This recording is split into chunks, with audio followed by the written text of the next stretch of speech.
Today on Dr. Phil. Should a man be forced to be a father? I did not make a choice at that point. Do you have feelings at all? The child is your offspring.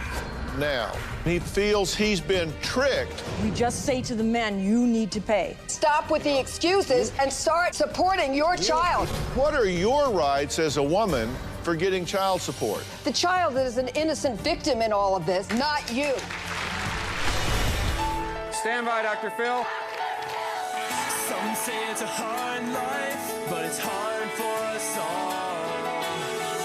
Always hold on. In 10, Always 9, be strong.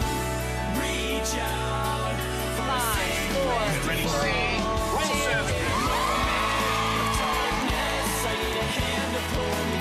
Stand by, camera 6. Go, Dr. Phil.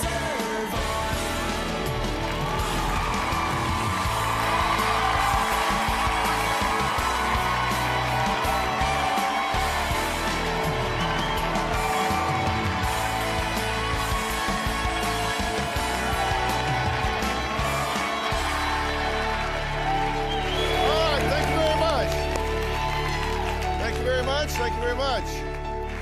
All right, getting pregnant before marriage used to be something that you just kept as a secret, or you solved it with a shotgun wedding. Now, legally, what are the responsibilities of a man once there is a baby? And what are your rights as a woman for getting child support? Now, 2 years ago, we did a show about a case being dubbed the Roe versus Wade for men, where a young man, Matt Dubay, felt he was being forced into fatherhood. Now, Matt took his case to court in the state of Michigan. From the beginning, I had told her very clearly that, at this point in my life, there's no way that I could be a father. She informed me that she had a condition where she could not get pregnant. She also informed me she was on the pill for other medical reasons. Matt Dubay says despite that, his ex-girlfriend, Lauren Wells, did get pregnant. As a result, he has to pay $500 a month in child support. Matt's lawyer filed suit in federal court. Forcing me to be a father financially, mentally, and physically is definitely not something that I feel is fair. This child does exist with your DNA. Is that difficult for you to look at that child and know that that is your biological child? If I made the decision to be a father, I would wholeheartedly be a father and I would take great care of the child. But I was a father against my will. Have you held a child? No. You haven't touched the child or been around the child and you have no desire to do so? I don't believe that's what's best. I think he's going to be a great father when he chooses to be. Do you expect to win this case, or are you trying to advance the debate through the lawsuit? I do expect to win. Well, since that show, Matt's case was thrown out of court. He fought back, and it was thrown out again. Now, Matt's mother, Diane, says the state made an example of her son and just basically destroyed him. They are fed up with a system that they say gives no rights to a man. I felt that it was ridiculous to call the lawsuit frivolous. It affects all the rights of all the men of this country. My son's been punished. I think he's been set up as a scapegoat. I think he's been set up to show the men of this country that you better not question the system as it is. I believe they're trying to scare men out there that want to address this rights issue. So Diane says her son has suffered both financially and emotionally. Matt has been not only thrown out of court, but he has been hit with sanctions in the amount of thousands of dollars. This situation's been a burden on me financially. He sold his car and he refinanced his house. He's probably always going to be in debt. Before all this happened, I was a very trusting person. Now I am not. My son has had this affect his business life, his social life, and he's even lost some friends over this. And he has said to me, I don't know if I can ever trust a woman again. I don't think he dated for about 2.5 years. Moving a relationship forward, making them physical, is much slower now. My son can be out in a social setting and people come up to him and call him names, call him a deadbeat dad. They are telling me that I need to be a part of the child's life when I don't feel that's the right thing to do at this point. People tell him to stand up and be a man. I feel that my son has stood up and he is a man. Joining us now are Matt and his mother Diane, as well as Mel Fight, Matt's advocate and director of the National Center for Men. Also joining us is Gloria Allred, president of the Women's Equal Rights Legal Defense and Education Fund. So let's just get right into this. You took this to trial and lost.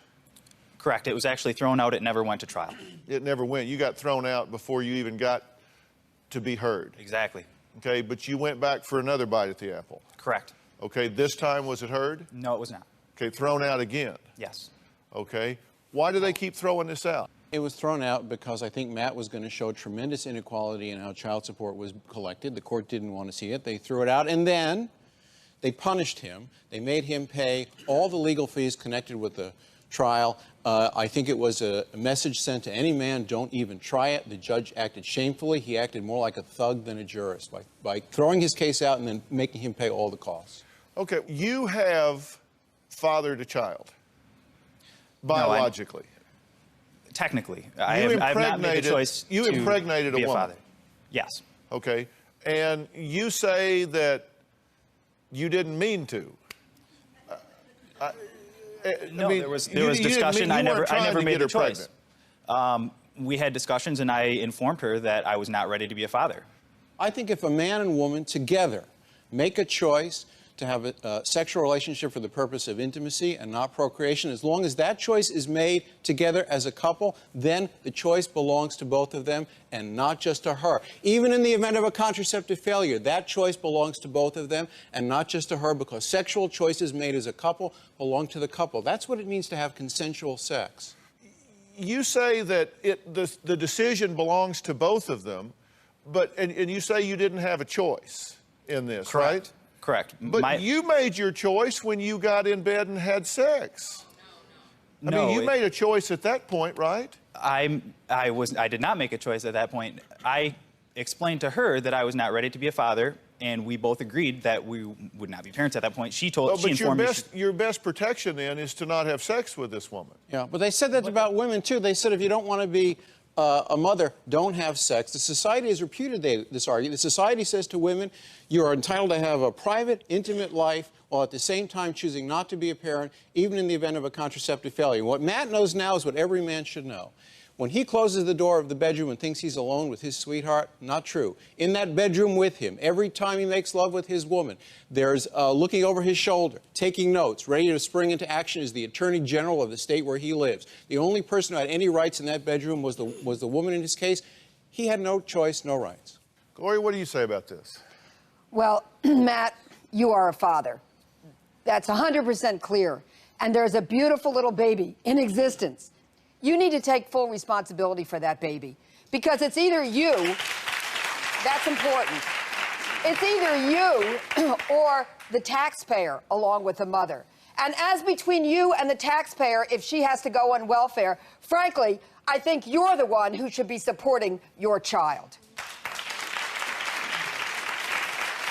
I don't, you know, if a woman's reproductive choice was imperiled, you would be railing against that. And I have a question for you. In the state of New York where I live, the statute says a parent, doesn't say a mother, says a parent can drop a baby off and walk away with no responsibilities whatsoever. Now, suppose someone came to you, a young father, you're an attorney, and said, Ms. Allred, what do you think? Can I take advantage of the statute and drop my baby off and walk away just like a woman can? What advice would you give to that young man? Well, you know, that's a whole other issue, but I do think that a safe harbor for children who are not wanted by both parents or who think that their child is better off placed with a family who can take care of them. That's what he thinks. That's a whole other option.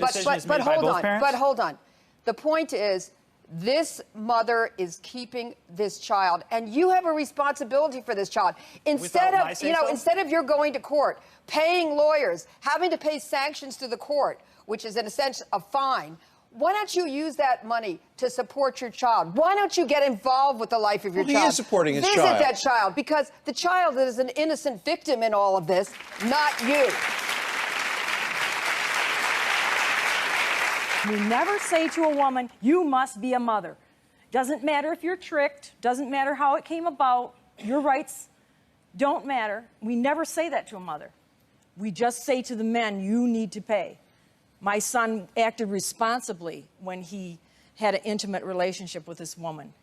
He did everything he could do to take care that there would not be a child in this situation. Rather than supporting your son in something that is wrong, that is shutting this little innocent child out of his life and out of yours, let this child into our life. Let's share in the responsibility and the love, because that's something we'll always be happy we did. I can guarantee you, as a woman, if the men of this country forced us into motherhood and they said, you must be a mother, because I want to be a father, and then the men of this country forced the women to pay them child support for 18 years to support that choice, there would be a rumbling across this country and change would come. Feel free to, change would come immediately. All right, hold on. I've got to take a break right now. When we come back, Mel says there should be a window of time that a woman is allowed to inform the man that she is pregnant. We're going to talk about that when we come back.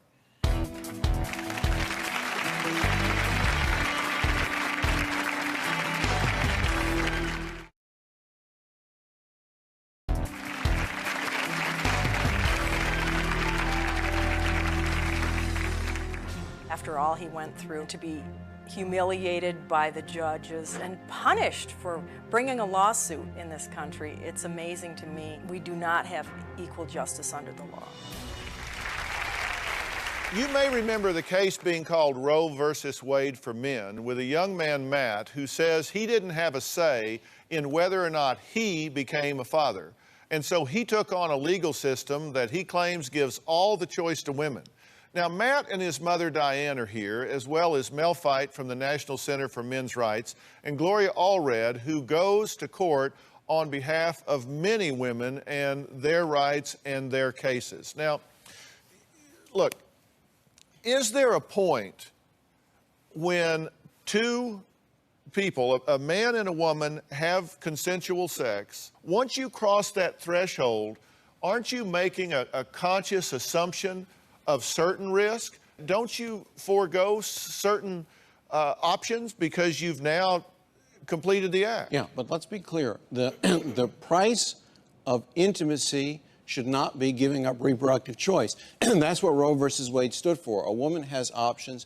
Even she's taking a risk, but she's not taking the risk that someone is going to force her to be a parent simply because she had sex. I agree with you. I think the window of opportunity for a man to opt out should be very narrow, even a matter of days. I think a woman should have a responsibility to inform a man that a pregnancy resulted if they have discussed, if they have talked together that they did not want to be a parent. Under those circumstances where she was not deceived by him, he should have a right to then say to her, it's your body, it's your pregnancy. You do what you want without interference by me, but do not impose your reproductive will on me against my will. And as long as he makes that clear in a matter of days and signs an affidavit with the court, I think he should have a chance to opt out.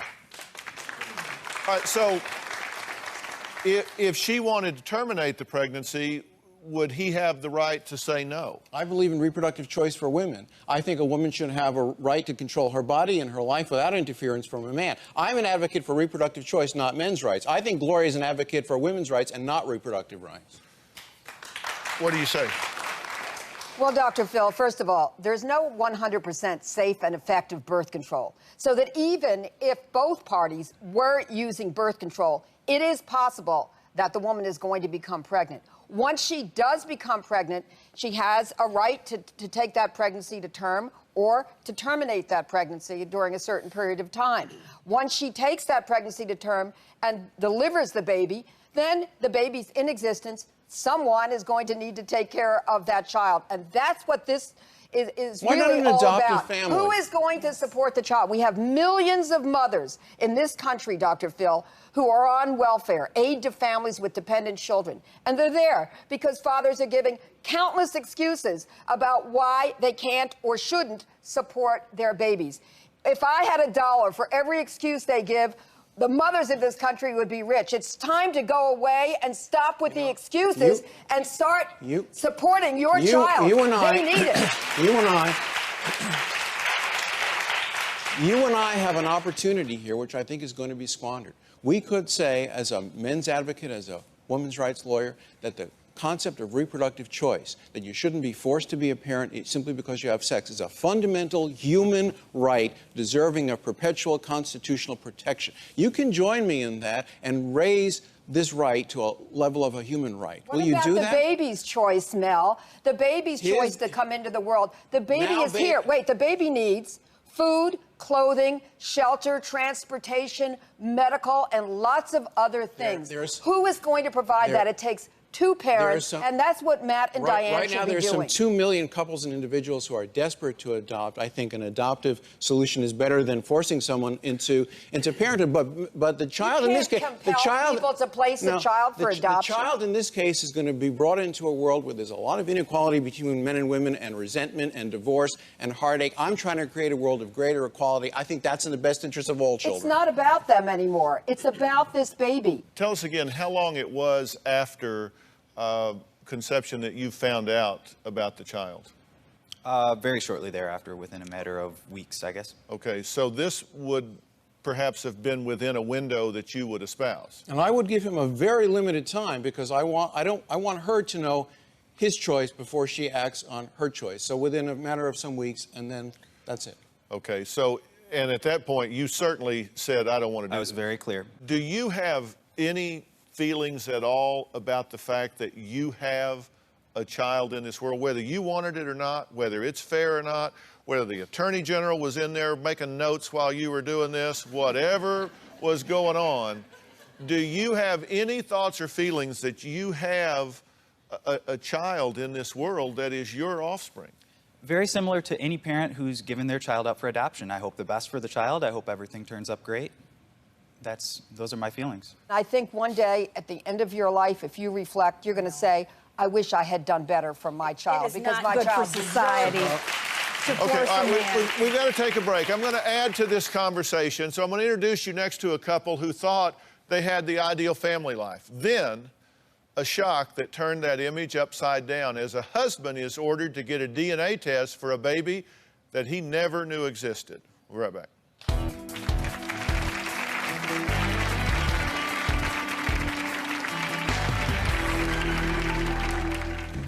Noel sat me down and said, I have something devastating to tell you, and explained to me that his ex-girlfriend was having him paternity tested. I should not have to be paying every month to a child and a woman that I don't know because she made a choice to have a child.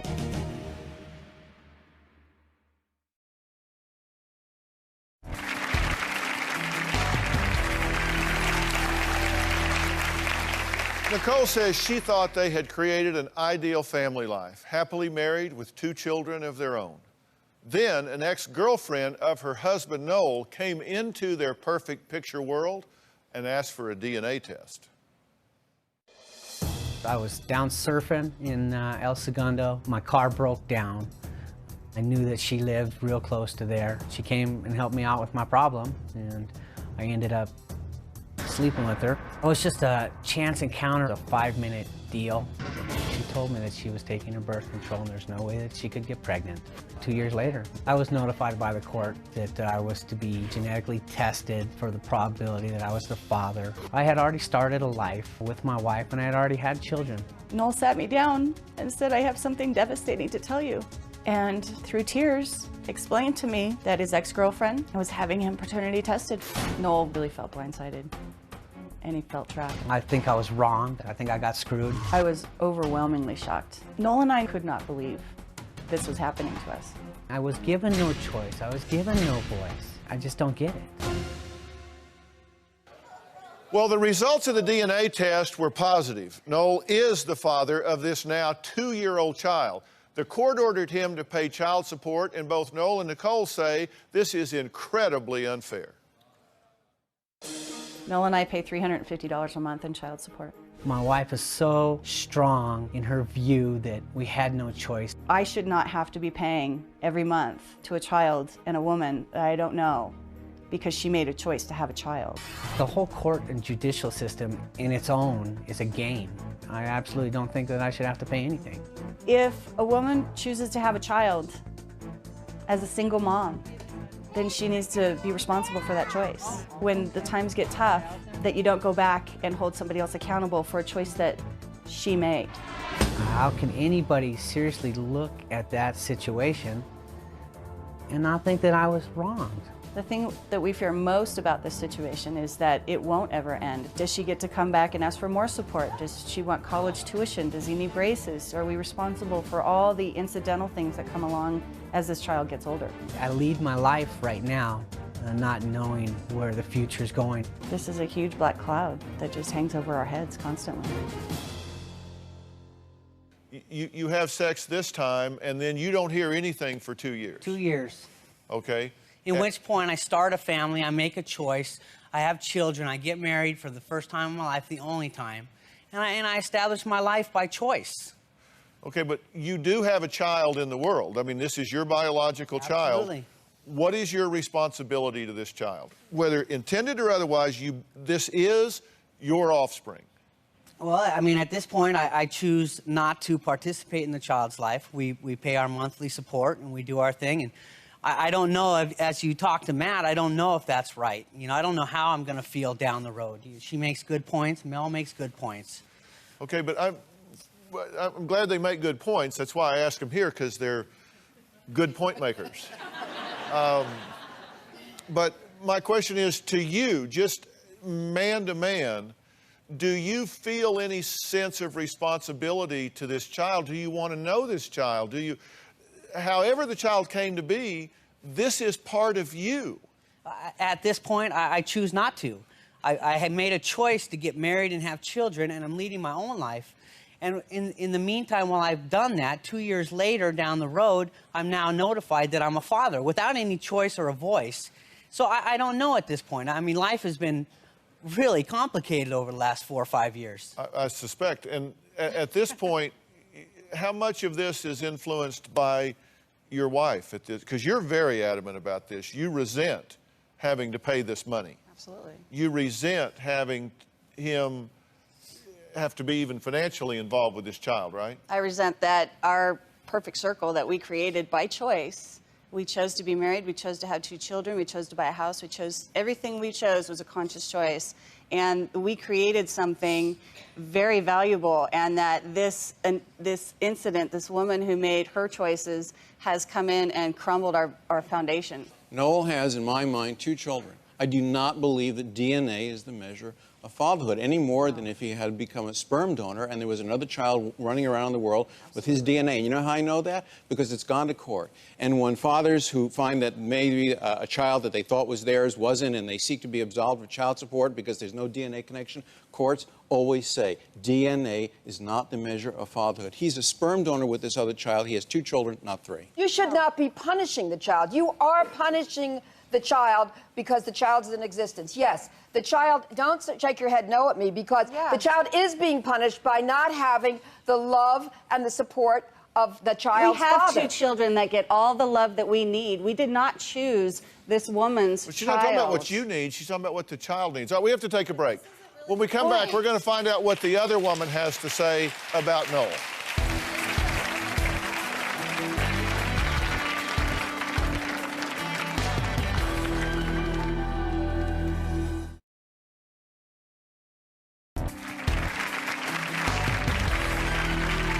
Now, Nicole and Noel have been giving child support to his ex-girlfriend for a baby they never knew existed when they got married. They say the effect of all of this is not just financial. Nicole says it's taken an emotional toll as well. We absolutely see our family as a family of 4. We don't regard the other child. I don't feel responsible for this child at all. I feel that Noel was basically a sperm donor to this woman to have a child. I had already started a life by choice with my wife, and I had already had children. And this just threw a big wrench into the whole system. It affected Noel and I as a family in so many ways. The tension of that reality really tore us apart, and it really broke up that perfect circle.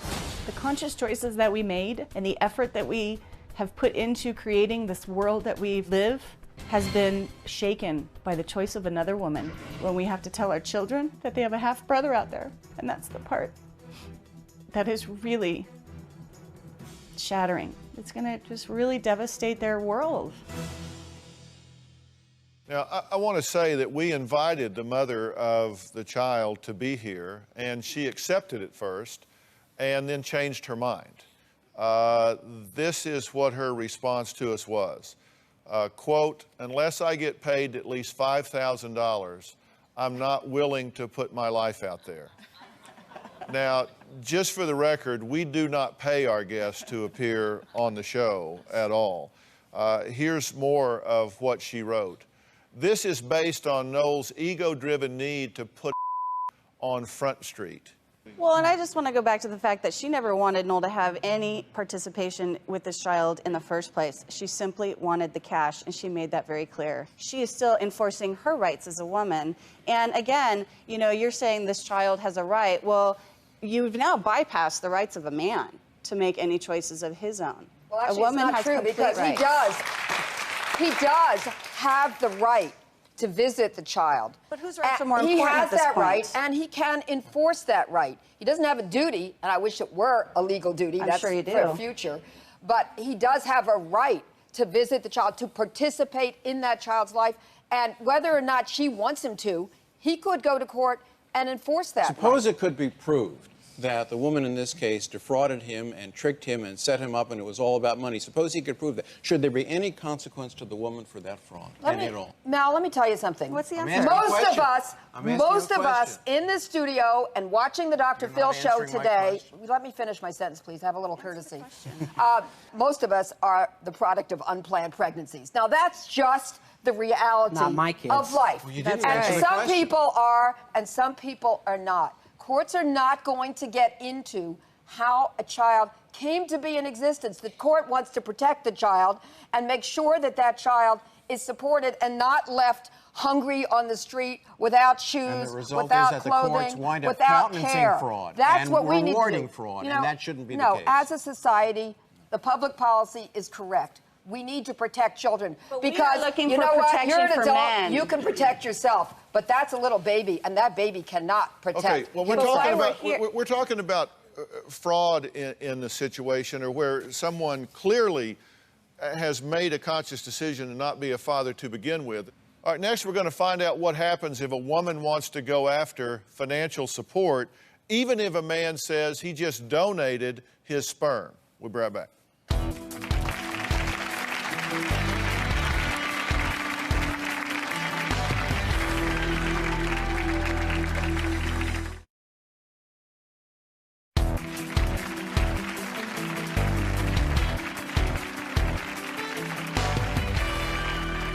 What if a man donated his sperm to a woman, and years later she went to court for child support? Clearly, it was a donation of sperm. Now, it's happened, and attorney John Purcell represented a man in a case that wound up changing the law in Pennsylvania. Now, his client claimed to have donated sperm that produced twins. When they were 5 years old, the mother went after him for child support. What happened when it first went to trial, John?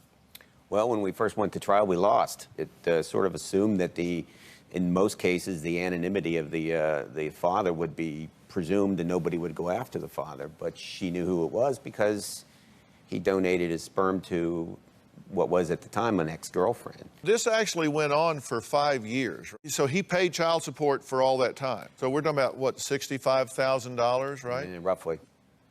That he paid for donating, and now the Supreme Court has upheld that he doesn't have that responsibility. So does he have any recourse to get that money back? Well, it's not over yet. We have a petition before the court pending right now in which we're asking for an order for the return of the money. Whether we'll get it or not, I don't know. Now, Mel, I'm sure you think that was just crazy that they required him to pay when he had just donated sperm. You don't think he should be responsible when he made a donation of sperm? This wasn't, this, do you still think he should be responsible?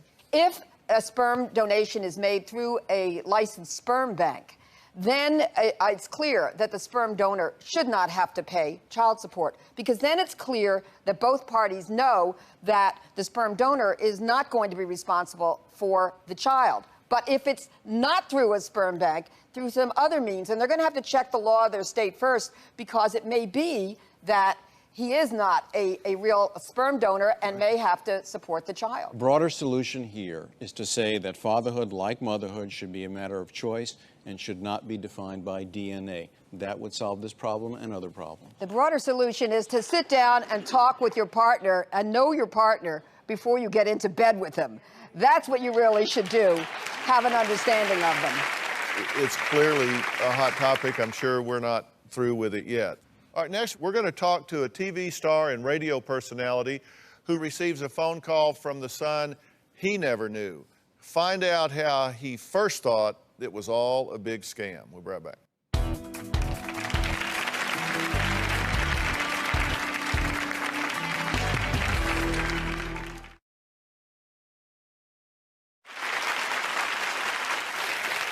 Well, you probably know him best from his roles on TV's Cheers and also as Candice Bergen's love interest on Murphy Brown. But at age 31, Jay Thomas was struggling to get his career going in Hollywood.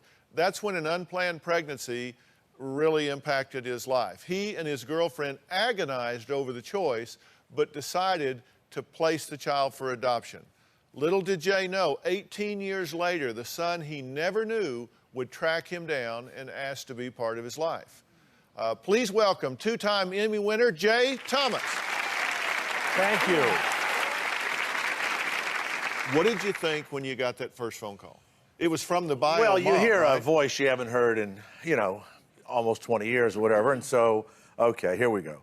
So you hear the voice, and then you hear this story that there's this boy, and he lives near your house, and he's in the neighborhood where you live. I said, I didn't want to hear about it. I said, we gave the kid up. I hope he had a nice life, and, if anybody knows me, they know that I'm kind of cut and dried.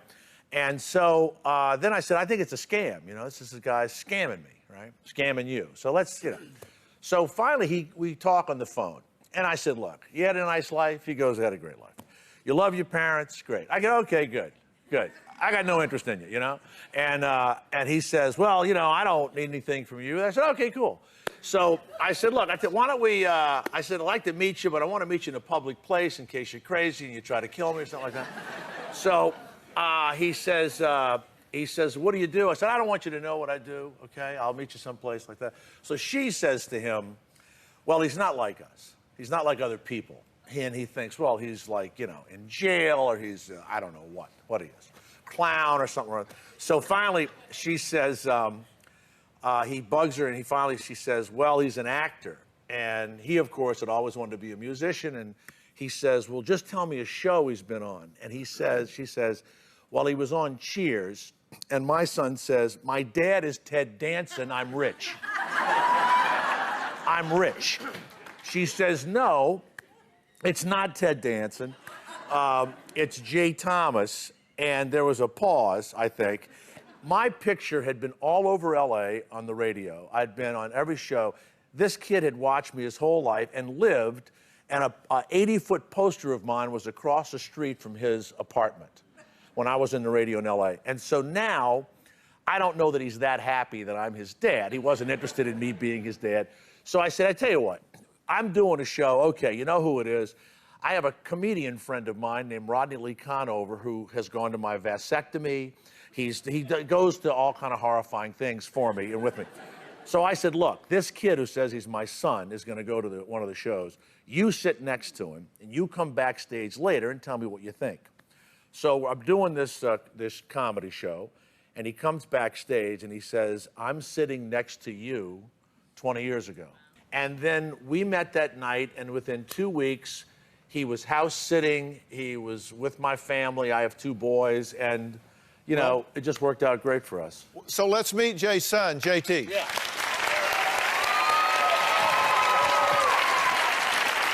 What do you say, man? Good to see you. Have a seat. How's it going, man? Okay, good. Yeah. Hold me, Jay. Hold me. I will. Hold me, Jay. All right. How's it going? No, you sit over here. Sit Oh, over there. thank you. Thank you. His first non-egotistical moment. Why is So what did you think when you met him? oh my God, I'm gonna be bald. Worse things could happen. Worse things could happen. All right. Oh my God. Were you scared when you met? Were you nervous?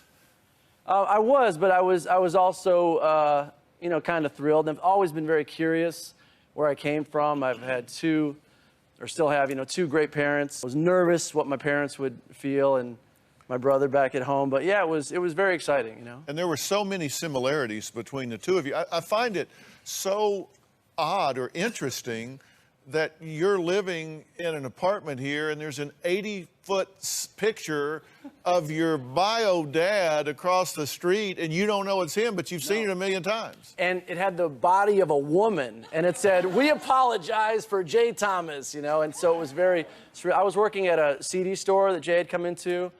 I had taken my demo tape trying to get a record deal to a movie premiere where some rock stars were, and Jay was actually emceeing that. I'd never met him, didn't know who he was. And my friends and I were heckling him, you know, "Bring out Prince, you know, you loudmouth." I mean, it was bizarre, you know.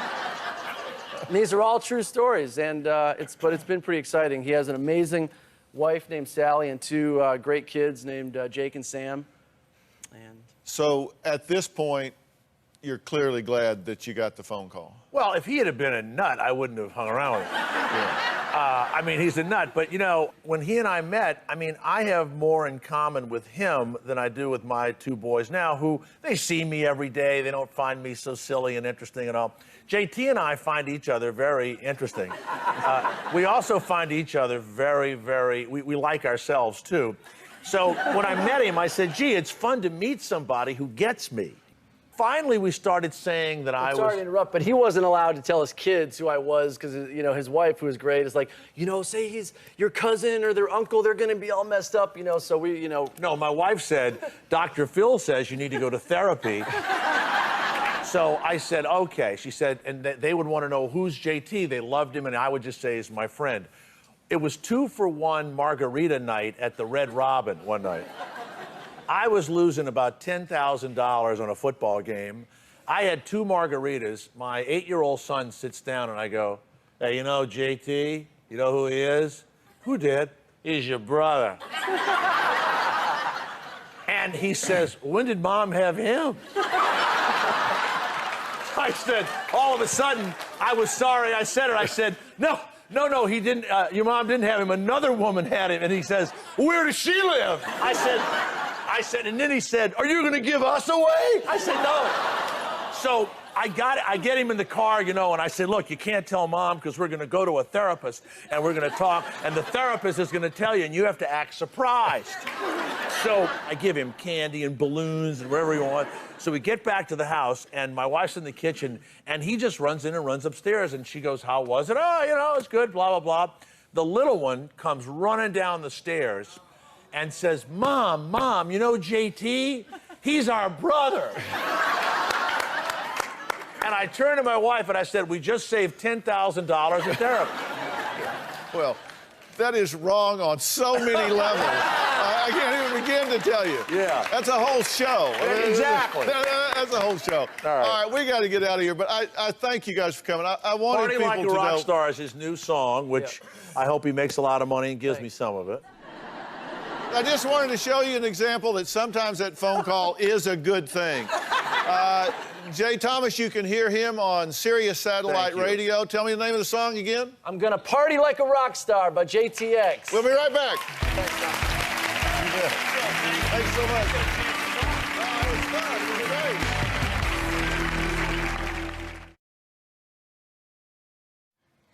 Well, we've tried to talk about this from all sides and all angles. And for more information on today's show, I want you to go to drphil.com. You can join our online community and talk to others going through some of the same issues that you may be going through. And, you know, we go to the message boards. I want to hear what you think about this. I mean, clearly we're talking about whether men have the right to choose fatherhood or not. I want to know what you think about that. Thanks to Jay Thomas for sharing his son and his story with us today.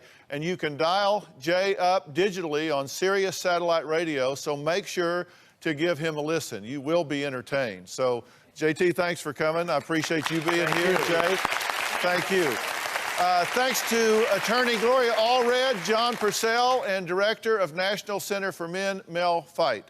And thanks to all of my guests, Matt, Diane, Nicole, and Noel. for talking about a very difficult subject. We'll see you next time. So long.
Today on Dr. Phil, abducted from their own neighborhoods. 4.5 years later, Sean Hornbeck was found alive. If I would have just told him no, none of this would have ever happened to him.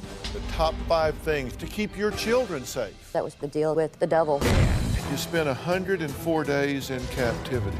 You have zero responsibility for what happened to you. If you think it's time for her to stand up and take her life back, then you stand up for her right now.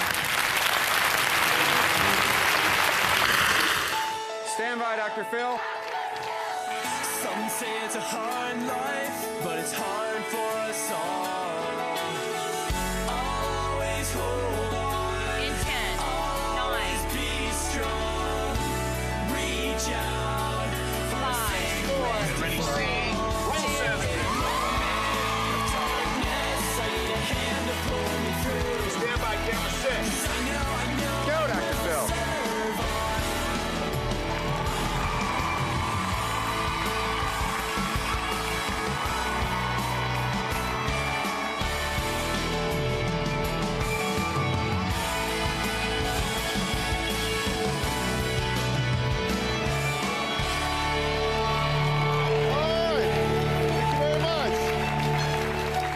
Thank you very much.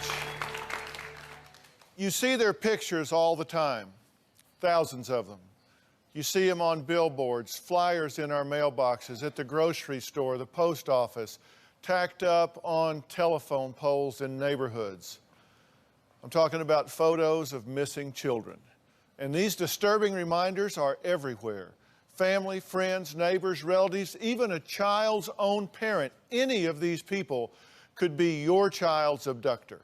I want you to ask yourself, what would you do if you recognized one of these faces? Today we're talking about the reality of child kidnappings and what you need to know to stay safe. In 2002, Pam and Craig's 11-year-old son, Sean Hornbeck, vanished without a trace. Despite years of endless searching, there was no sign of Sean, not even a shred of evidence to suggest what might have happened to him. Sean Hornbeck disappeared Sunday afternoon while riding his bicycle. Sean's relatives and volunteers are combing neighborhoods. I don't know if I'll ever forget that pain. I don't know if I'll ever forget that day. There was no trace of him. It was just as if he had vanished into thin air. 11-year-old Sean Hornbeck disappeared 1 year ago while riding his bicycle near his Richwoods home. It's been 3 years to the day since the Washington County boy failed to return home after going out to ride his new bicycle. It's been 4 years since 11-year-old Sean Hornbeck disappeared. We cashed in my 401k. Every penny that we had ever saved went into the search for Sean. It was really difficult to maintain hope. I'm his mother. I did feel like I failed on the part of protecting him and keeping him safe and keeping him at home. You're sitting there alone and just trying to figure out what happened to your son. Well, Pam and Craig were living every parent's worst nightmare, and then a miracle. In 2007, 4.5 years later, Sean was found alive. He was discovered at the home of a predator who had recently abducted yet another little boy, Ben Owenby. At 7 o'clock Friday night, 41-year-old Michael Devlin arrived at the Franklin County Sheriff's Department. Investigators say they were startled when their search for Ben Ownby, missing for 4 days, also yielded Sean Hornbeck, missing for more than 4 years. He said, we're 95% sure that we found Sean, and he's alive. I remember walking in, and he was sitting in a chair. His head was down. And he looked up, and when he looked, I knew immediately that that was him. And that was just the most wonderful feeling that you could have. You know, and he immediately stood up. We must have hugged for 30 minutes without even letting each other go. You know, and just telling him I'm so glad he's home and that I loved him and just missed him so much. But I don't think I'll ever forget that. Now, 48 Hours spent more than a year with Sean and his family, where Sean shared his story for the first time. Sean talked openly and candidly to CBS correspondent Troy Roberts about his captivity and how he managed to survive. Nobody can explain my story but me. I'm the victim. Nobody else knows what I went through, and they really won't know unless I explain to them. It was terrifying. I didn't really know it was behind me. You know, I heard the rocks. Next thing you know, I was in the ditch. That's when he picked me up, tied my hands behind my back, and put me in the truck. The thing that sticks out the most is he said, you were just in the wrong place at the wrong time. Sean was living his days in terror. I'm not gonna lie, there was times when it seemed like I was better off dead than living through that. Subjected to unimaginable daily physical and sexual abuse. From day one, he had the gun. He had the power. I was powerless. There's nothing I could physically do. There was times when I thought it was like July and it was snowing outside. I didn't keep track of time or day. It was just another day to add to my life. He was tied to a futon during all the time that the defendant was at work or gone. Duct tape was placed over his mouth so he couldn't scream out. He was only released from the futon when the defendant came home for work. There wasn't a day when I didn't think he was just gonna kill me.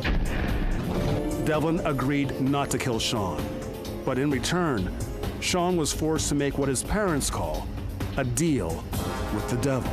He could never try to contact anyone, never try to run, and that if he did, he would be killed. It was terrifying. Most people just don't understand that. It's on a level that they've never had to experience. We'll hear more from Sean's interview later, but first, joining us today are Sean's parents, Craig and Pam Akers. You always knew that he was alive. How did you know? Because there were some times in the low time when I would get real depressed, real discouraged. I would think to myself, am I fooling myself? You know, do I need to admit that he has passed on? Would it be any easier? And when I allowed myself to think that way, I would just fall apart. I would get sick to my stomach. I'd get headaches. I couldn't stand it. And to me, that was just a sign to know that my gut feeling is correct, that he's still out there alive somewhere. You said you felt a lot of guilt about this and played the what-if game with yourself. What if we had kept him home? And feeling like there was something you didn't do. Tell me about that. Well, as a mother, you know, as far as me, you know, my number one role, I think, is to protect my children. And I just felt like if I would have made Sean stay home, or if I would have played baseball with him, or basketball with him, or a game, or a TV, or something other than him wanting to go to a friend's house, I just felt like I let him down. Felt like if I would have just told him no, he couldn't have gone, that none of this would have ever happened to him. But now, kind of as a voice of reason and logic, because I can tell you're still very emotional about that, you understand that if at 11 years old you had a little boy that wanted to play with his mother all the time, you'd have a whole different set of problems. I mean, you know, he wanted to go play with his friends, and that's certainly not a reflection on anything you guys were or weren't doing. Now, according to his parents, Sean made what he calls a deal with the devil, a deal to stay alive. Find out why Sean reacted with fear when his abductor kidnapped another little boy.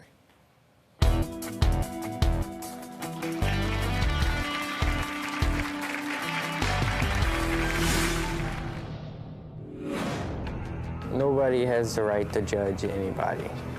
And people see it in their power to judge me. They don't know what I went through. They weren't there. They didn't have to suffer mine and my parents' pain. It's a 4.5-year story with a lot of gory, nasty details that a lot of people can't really handle. Nobody knows the real story except for me because it happened to me.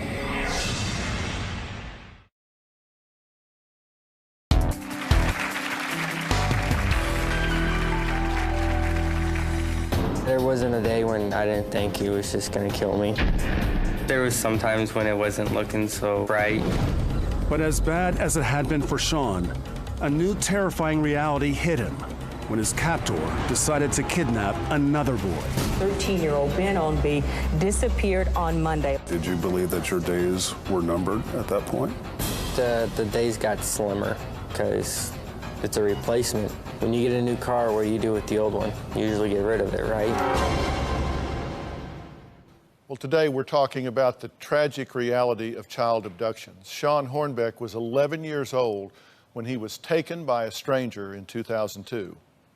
Against all odds, Sean survived to tell his story. Most people would say their greatest fear is dying, but that's not mine. I'd have to say my greatest fear is probably not being understood. I've lived 2 lives. I had to start over again from when I was kidnapped. That life's gone, so I'm picking up this life again. And I've got what I wanted most in life, was to be back with my family. I lost special moments with my parents as a part of my life that just got thrown away. It's always going to be with me. That's something that I've learned. That's something I've come to cope with. How have you two felt or responded to people that have said, why didn't he run away? They don't really have the right to ask him that. He did what he had to do to survive. You know, we know that he didn't try to get away because that was part of the deal he made with the devil to stay alive. Actually, a neighbor saw him on the news, right? Yes. And recognized him? Yes. And didn't report it? It was just 7 months afterwards. He was actually sitting in their living room. The news came on, and at the time, Sean's story was being covered all the time. And he was still going by Sean, just not by Hornbeck. And the adult in the house said, boy, you sure look like him. And that did one thing. Did absolutely nothing. Wow. How do you feel about that? I mean, what do y'all say to yourself about that? That one's hard for me to deal with. I'm real angry, you know, because it's the child that's being questioned of why you didn't do anything. It's the adult's responsibility to pay attention, to take blinders off, and to step up to the plate and do something. Within a couple of days, one of the neighbors actually, after it was all over with, got on the news and said that they had heard crying and screaming coming from that apartment.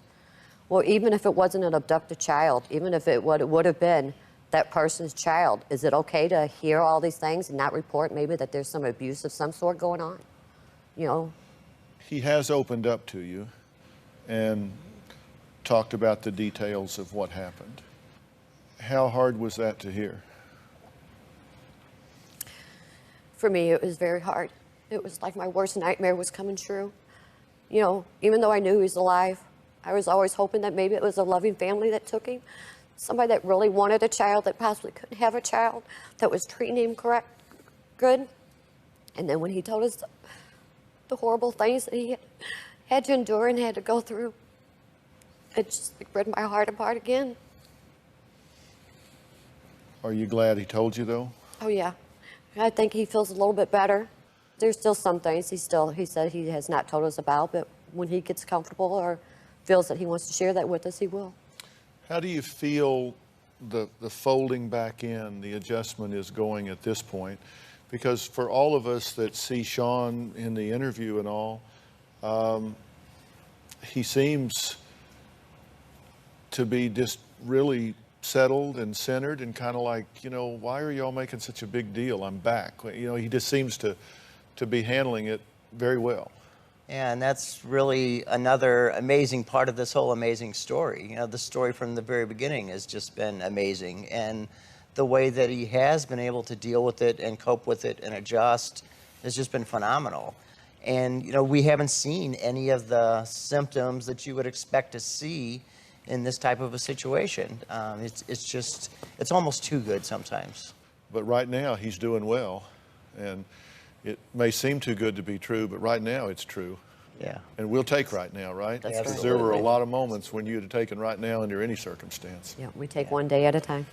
Well, I am just so proud of both of y'all. And, you know, your message to parents of America is just don't ever give up. And you have really worked with so many other missing children since this, correct? Yeah, in 2003, we formed the Sean Hornbeck Foundation with the intent of helping other families that were going through the same situation, and more importantly, helping the children.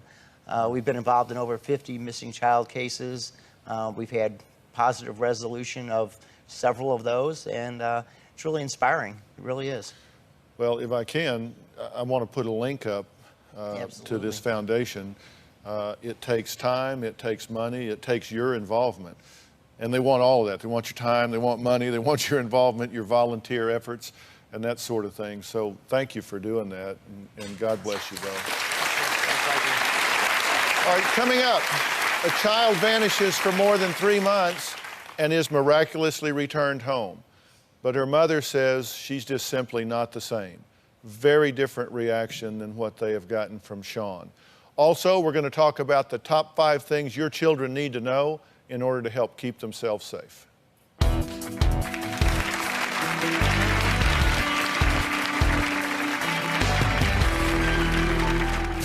13-year-old Jessica Mullenberg was last seen in Eau Claire Saturday while visiting her father and stepmother.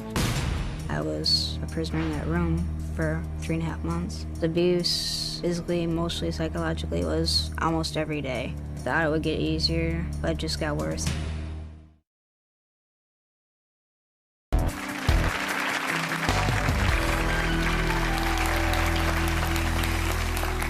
We just heard the incredible and I must say inspirational story of Sean Hornbeck, the courageous boy who was kidnapped by a stranger and was missing for 4.5 years before being discovered in the home of a child predator.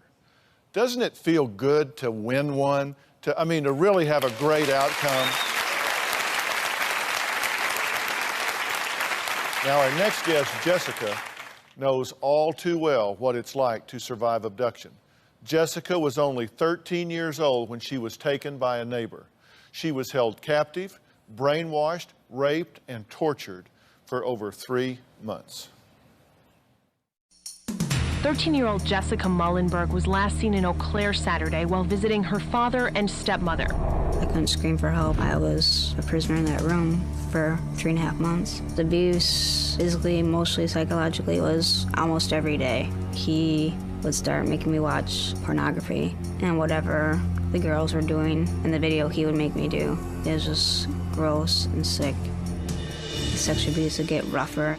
I would just imagine myself being someplace else so that it seemed easier and go faster. Some days I was just tied to the bed all day long. I wasn't even allowed to go to the bathroom. I had to go to the bathroom in that bed. I just wasn't a human being. He did brainwash me. He would make me recite the same story over and over again, that he was Dave Johnson, he was my dad, I was Cindy Johnson. I stuck with that story. However, had me believing that my family didn't want me and that they didn't love me and they weren't looking for me. I didn't recognize myself as being Jessica anymore. With abuse every day, all night, I just didn't think that I could do it anymore. Well, it's been 13 years since Jessica's abduction, but her wounds haven't healed. He's still in my life today. The things he said to me, calling me fat, dumb, stupid, ugly, I still believe it today, no matter what other people tell me. It's devastating because I don't know how to help her. I don't know what to do or say. I still look in the mirror and I see myself as fat. She dresses in clothes that it's like she wants to hide away. They're oversized, and it's kind of like she's still lost. With being 26 years old now, it's like he won because a result of Oliver, telling me that I wasn't good enough for anything, and I still believe him. Well, I am glad you're here, but I am so sorry for the circumstance. I'm sorry for the reason you're here. Because at this point in your life, you should be living with joy and excitement and being so proud of the beautiful young woman that you are. But that's not how you feel, is it? What do you say to yourself? I just say everything that Oliver's told me from the time I was 3rd to 7th grade, that I was fat, dumb, stupid, ugly, and that no one ever want me or love me. Well, I wrote them all down because I want you to see what you're saying to yourself, because it is so wrong. You say that you were told that you were ugly, dumb, stupid, fat. You actually ask yourself constantly, what's wrong with you? What did I do, wear, or say to deserve this? I mean, in your mind, you still wonder what you did to bring this on. That your life sucks. People think you're a hero, but you think you're worthless. And you blame yourself, and you think everybody blames you, like you say they did Sean Hornbeck, about why didn't he escape. Always saying that, even when Sean Hornbeck was found, that, he had a bike and he could get away. But a lot of people don't understand that when we're kidnapped, we're told what to do, what we could say. We're brainwashed. I wasn't allowed to leave the room. It was locked from the outside. I couldn't use a telephone. I couldn't do anything to get away, and all the kids at school in junior high school and college, everybody blamed it on me. They said that I should have been able to get out of the door, or I should have been able to call home. And I couldn't. But they didn't understand, though, right? People don't get the evil nature of what is done here. You spent 104 days in captivity, and you had been molested and abused before that. And you say you had no ideas about this at all. I had no idea that she was being molested until after the kidnapping. No, I didn't. Well, I've got some hard questions for you when we come back. If we'll be right back.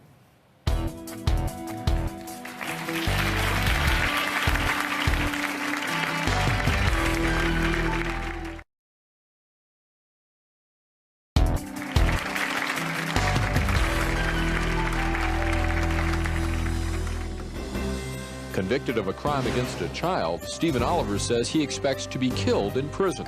I know what's going to happen. I have to live in protective custody, which is about an 8x8 cell. Because to an inmate, any crime committed against a child, if you're convicted, you're considered the worst scum there is. I pray he dies in prison. There's no justice on this earth for what he has done. I'm only thankful that he's in prison for so long that he shouldn't be a menace to anybody. Well, we do our best to protect our children from danger, and most kids know not to follow strangers with candy. But as the times change, so do the methods, so do the tactics of predators. The question is, have you taught your kids what they need to know in order to avoid being abducted? Now, I said I had some hard questions for you. You miss things. Absolutely. You never noticed the bruises, even before she was kidnapped. No, and I can't explain it away. I'm not asking you to. Seriously, listen, I'm not really, I don't mean to be critical of you as a mother, but I do want to use the situation to alert parents at home. You even admit and acknowledge that you had creepy feelings about this guy. He just gave me just a creepy feeling, like a sick feeling in my stomach. Can I ask you an honest question? And you know, we really have to be honest at this point. Do you resent your mother not seeing these things? Are you mad at her that she didn't protect you, that she didn't see these things? No, I'm mad at myself because I didn't say anything. I always think of my life as being different if I would have said something. Look over your shoulder. Yeah. Okay. How old on the left? That was 12 and 13. When you see that picture, is that a beautiful young girl? You know, what do you see? Fat, ugly, and dumb. Fat, ugly, and dumb. Okay. You've watched this show before, right? Do you think I know what I'm doing? Yeah. Let me tell you something. You have absolutely zero, 100%, without a doubt, no question, no argument, you have zero responsibility for what happened to you. You didn't have the physical power, you didn't have the emotional wherewithal in a situation with a no good son of a bitch like that doing to you what was done. And what that person said to you is wrong. It is so wrong. Wrong is not a big enough word to describe the messages that he gave to you. You are not fat. You are not ugly. You're not dumb. You're not fat. You're not ugly. You're not dumb. You're not worthless. You're not even almost guilty. You have zero responsibility for what happened to you. But you have a lot of responsibility for what you do about it now. That isn't who you are. You know he's sick, right? Yeah. Disgusting and gross and a horrible excuse for a human being. So why believe what he says? And I understand that it was pounded into you, but logically, can you see? That's the last person in the world you would want to think about. What you got to start saying is, okay, if I'm not that, then who am I? And if I work to help you with that, will you work with me? Will you do the things that I recommend and ask for you to do? Yes. Okay, starting right now? Yes. Okay, come with me for just a second. All right. I want you to just come right down here. Is it okay if I stand right behind you? Yeah. Is it okay if I put my hands right here? Yeah. Oh, seriously, it's okay? All right. Now, I want you to look around this audience. And don't just look at the group, look at the individuals. Look at their eyes. See Robin back there, my wife? She's right back there. Look over here. Do you see any judgment in these people's eyes? No. And those of you in the audience, I want you to look at this precious, precious child right now. And if you think she has hurt long enough, if you think she has paid long enough, if you think it's time for her to stand up and take her life back, then you stand up for her right now.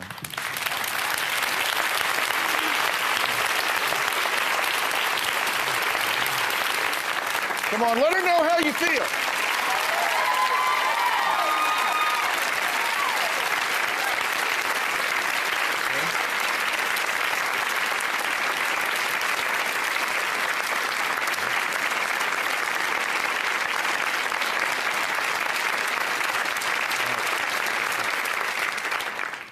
It starts right here, okay? This is a journey that we're going to start right here, okay? Deal? Deal. All right, we'll be right back.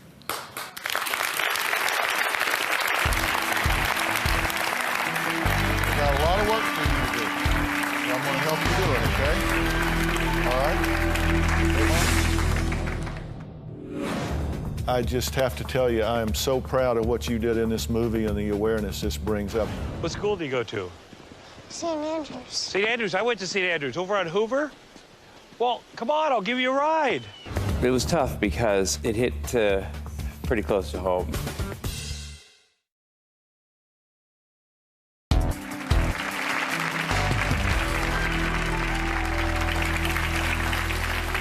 Today we're talking about a very tough subject. We're talking about child abductions. Now, there's a new film that's out called Gardens of the Night.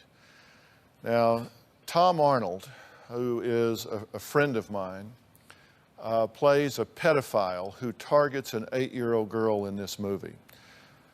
Before we go on, I want you to take a look at this clip and watch carefully at how his character manipulates this child. Hey, sweetheart, you live around here? Have you seen my dog? It's a little white terrier. It's got black spots around its eyes. No. Oh, boy, well, we were up here working, and this big Labrador came along, and they ran off together, and I've looked everywhere. Is your mommy home? She's at work. Yeah? Well, I bet they're up there right now, tearing up your dad's flower bed. Can we go take a look? Are you on your way to school? Mm-hmm. Oh, great, and I'm making you late. I'm sorry. What school do you go to?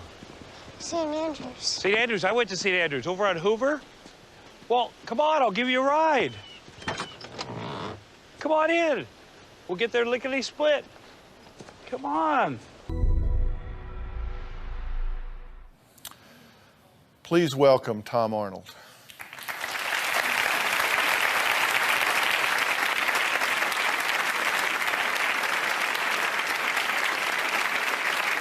Hey, buddy. How's it going? Good to see you. Good to see you, too. This was a tough role, wasn't it? It was tough because it hit pretty close to home, and it was so important that this movie get made. For me, it was, yeah. What do you mean it hit close to home for you? Well, I was a kid, and I based my character on a fella from my neighborhood back in Iowa, and he's the nicest guy, and he gives candy, and it's just really nice. And of course, I was raised by a single father, so he was my babysitter, and but I didn't want to tell my dad. I didn't know what was going on. You're a kid, so but I knew he gave me a candy bar at the end, and my dad didn't want me to eat candy because I was hyper, still am. And so I didn't tell him because, and that's why I wish my dad would have seen maybe, this film, maybe this show. It's just something they didn't talk about when I was young. Yeah, there wasn't a voice given to that at the time. And that's why I say you've given a voice to this. And this is a must-see. You need to see this movie if you are a parent. Joining us is director Damian Harris, who can tell us why he was so compelled to make this film across a 17-year period that he worked on this. Tell me about the drive for this. The film is in two sections, and the first half is with when she's 8, and the second half is when she's 17, and basically dealing with what happened to her as an 8-year-old and trying to understand that.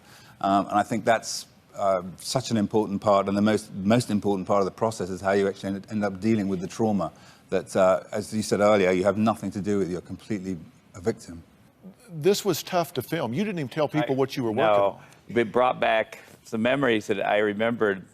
My guy seemed like one of the kids, but turns out he wasn't. And it gave me a chance to show people, because a lot of us turn out to be, if we don't work on it, we turn out to be drug addicts, fat, we self-hate, and I hope for you that this is, I would have liked this when I was your age. And maybe my life I could have, but I'm blessed I have the opportunity to show this guy and how manipulative he was. Okay, we're going to take a break. We're going to talk more about this when we come back, and also things you can do to help keep your child safe. We'll be right back.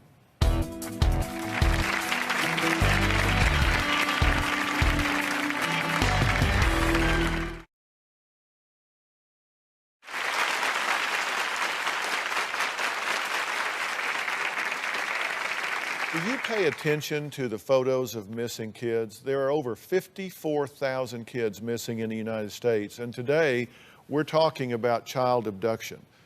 We're back with Tom Arnold, who plays a child predator in the movie Gardens of the Night. Now, as you saw in the first clip, Tom's character Alex made an effort to get to know the little girl. Let's take a look at what happens when he gets her in his car a second time. Why didn't they wait for me? I don't understand. Well, it all happened so quickly. Your dad called me at the office and said to pick you up. He's in a little bit of trouble, but it's nothing serious, so don't worry about it. Yes, she's with us now, and everything is fine. Okay. Okay, that's not a problem. We'll hear from you then, Mr. Whitehead. Okay, thank you. Bye now. Well, that was your daddy, and he said everything is A-okay. He's gonna call us later. When am I going home? Soon. Now drink up your drink, honey. Yeah, it's just chilling. It is so easy to manipulate children, and they are not to blame for anything, although it's hard to get over that, you know. It is hard to get I'll over. Tell you, we talked with Jessica yeah, about I did. it. I thought it was wonderful. I pray for you, and I understand exactly for you guys. But I'd say the day our movie was done, I took all the kids, and we went out. I wanted them to see the Tom Arnold from The Stupids, because that's what they do. And we went to went out and had malts and banana splits and just had so much fun. So, you know, I couldn't wait to get rid of that, you know, get rid of what was there. Joining us today also is one of the nation's leading safety experts, Bob Stuber. Now, Bob is going to tell us the top 5 things all parents and kids should know to prevent a child abduction. And Bob, number 1, you say don't use the word stranger. Yeah, nowadays kids think a stranger is somebody they can smell before they can even see. They can spot this guy. He's hideous. You ask them to draw a picture, it's always dark clothing, scars, you know, all the typical as things. you depicted, that's just not the case. 2, you said be smart. Yeah, you want your kids to be smart, not scared. When you're scared and you respond out of fear, you respond in a predictable manner. Pedophiles know it and they love it. That's how they want you. When you're smart, you're not predictable. What do you mean learn to spot dangerous actions? Well, you've got to teach children to look at actions, not at people. For instance, very quickly, if a car drives past you, you don't know the person, they smile and wave, that's fine, keep going. But if the person slows down and tries to get you over to the car, that's a dangerous action, that's what you respond to. You say if somebody approaches the child in a car on the street, they should immediately walk the opposite direction from how the car is going. Just logistically, getting that car turned around and getting back is a different problem versus them being able to follow along. Yes. And it's just little things like that. And I love this one. Rules change when a child is in danger. They have to know it. If you're in a store, for instance, typically you don't take and knock stuff off a shelf. If somebody tried to grab a kid out of the store, he needs to know, I can knock anything off this shelf to get attention. The more expensive, the better, because then the manager's going to get involved. Color TVs, whatnot. Well, that is so true, but and something that I have always said, I think it's important not to just tell your kids that you can scream, yell, kick, fight, knock things over, or whatever. You have to role play it with them. They need to know when the rules are changed, when you feel threatened, you need to know you're not going to get in trouble. You can talk back to adults. Yep. You can defy, you can yell, scream, pee your pants, knock stuff off the shelf. Right. Throw a chair through a window, anything you have to do to get attention if somebody is taking you against you. If you're wrong, we'll clean it up. We'll get another window, but you've got to be able to do it. And you say, get your child a passport. Absolutely. If you get a passport for your child, it's harder than for somebody else to get one if they take them. Now, they can do it, but it's much more difficult. So even if you don't travel abroad, get a passport. And remember, kids are not afraid to talk about this. What they're afraid of is silence. Then they make up their own scenarios. It's not a once-a-year conversation. It's a lifestyle. Yeah, you bet. Okay, well, we're out of time. I wish we had more. Tom? Thank you. Thank you not just for being here, but for doing this movie. Thank you. Damien, thank you for sticking with this for so many years to get it done. We'll be right back.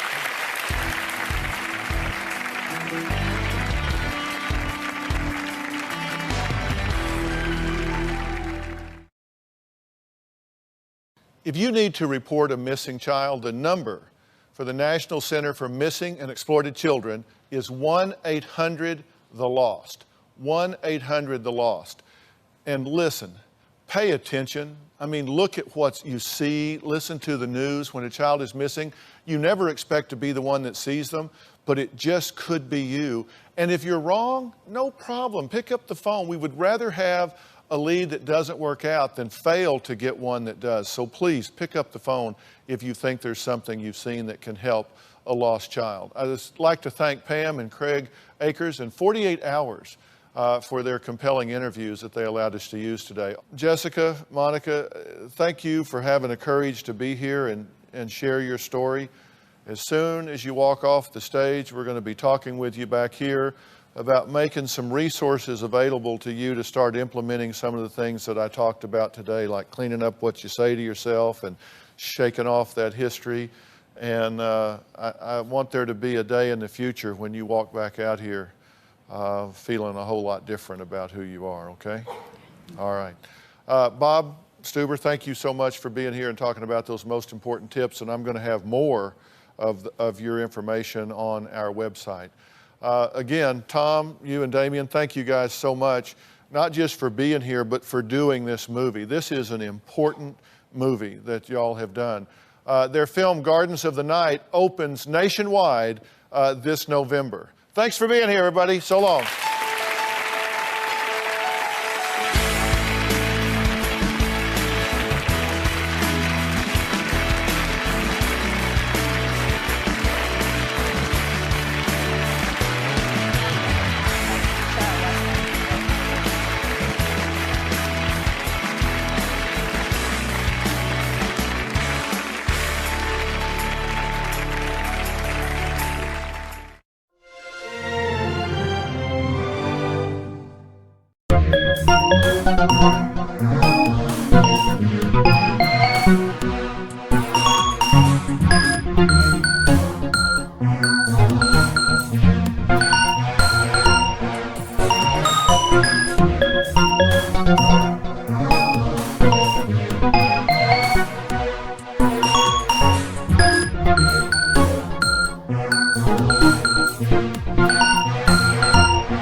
I received this email from a wife that was desperate for answers. She also sent me a very emotional plea of herself reading from her personal diary. Now, I did this because I know so many women out there, mothers and wives, are desperate for answers. Let's take a look. Why did I end up like this? All I ever did was love him and do all the things I thought a wife should do. I sometimes wonder if I just play the whole denial role and just go through the motions day in and day out, I can live through this nightmare for the kids. Well, today you're going to meet this woman and you're going to meet her husband. You're going to hear what she has to say. And we're going to talk about the secrets that she's been living with behind closed doors that look like every other house in America. She thought she could fix it. She thought she could change it. She ignored the warning signs, and now we're 7 years later and there are 2 precious children involved. We're going to drill down on this and find out what to do now, and hopefully how to keep you from going down the same road. Due to strong sexual content, viewer discretion is advised. Today on Dr. Phil, is this husband leading a double life? This is the time. What is the secret that we're talking about? What is it that she doesn't know? Now he faces the lie detector. I'm trying to help you here, man. Before we get these results, I would like to give him one last chance. His secret will shock you. Do you really mean that? Stand by, Dr. Phil. Some say it's a hard life, but it's hard for us all. Always hold on. In 10, always 9, be strong. Reach out for 5, 4, 3, 2, 1.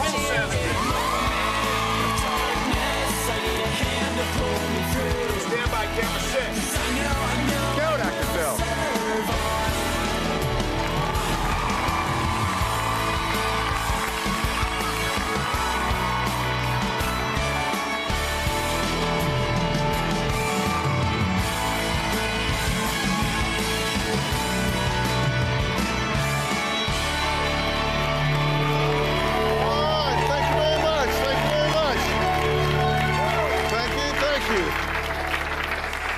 Well, today you're going to meet a wife who, after 7 years of marriage, wishes that she never even met her husband because of the terrible lies and secrets that she has uncovered inside this marriage.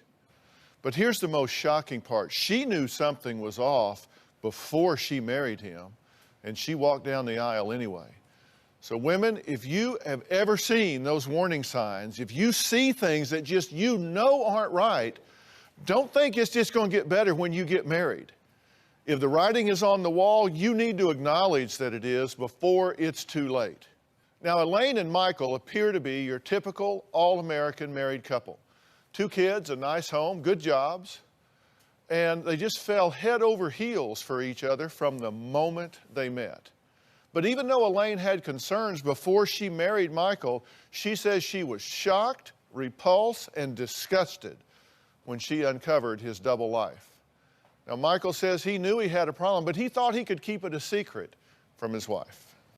After 6 years of marriage, there were many mysteries about my husband that I couldn't figure out. He was acting strangely. I began to investigate. I found many things on his cell phone that shocked me. I found things on our home computer that were disturbing. It was almost like it was a game, how long I could do it or how much I could get away with doing it. And it just got all balled up inside. It just came out in several different avenues. He had completely been dishonest with me. The person that I've come to understand is not the person I thought I was married to. I don't know who he is. Okay, so I'll let you say it. What is the secret that we're talking about? Well, I am a sex addict. Well, I'll tell you what, let's take a look at this and see exactly what it is we're talking about. Elaine thinks that there's still a lot more that Michael is hiding, and what she does know about her husband's secret life, she's really had to force out of him. Let's take a look at the tape. I've cheated on my wife numerous times. I found photos on his cell phones that he had sent to other women that shocked me. I found out that Michael had an ad on Adult Friend Finder. Michael listed himself as single with no children. I just never know what he's going to do next. I cannot keep going through this with him. I love him, but it's destroying me inside. Well, the affairs were not even the tip of the iceberg. There's even more that's so disturbing and graphic that, just let me tell you, if your children are there, you really want to ask them to go into another room. Now, let's take a look at this tape, then we're going to come back and talk about this. My husband is living a double life. I'm a sex addict. I did have a profile on a website that was specifically for meeting people for sex. They said, oh, we're looking for a guy that doesn't mind getting kinky, crazy into anything. I did go to a couple swingers bars trying to pick up women. The addiction did reach a certain point to where I was playing with myself while driving. I was going through the dressers. There were 15 very explicit videos. I was furious. I was afraid that our 4-year-old would have seen them. I found out Michael was watching internet porn. It became very clear to me that his fantasy was his reality. He was very adamant about the desire to have a third person involved in the bedroom, and it was always a man. Why would you want to share someone that you love with someone else? I felt like a whore. I would frequent the adult bookstores. I would go in, perform oral sex on the other men there. I estimate I was probably with around 80 people.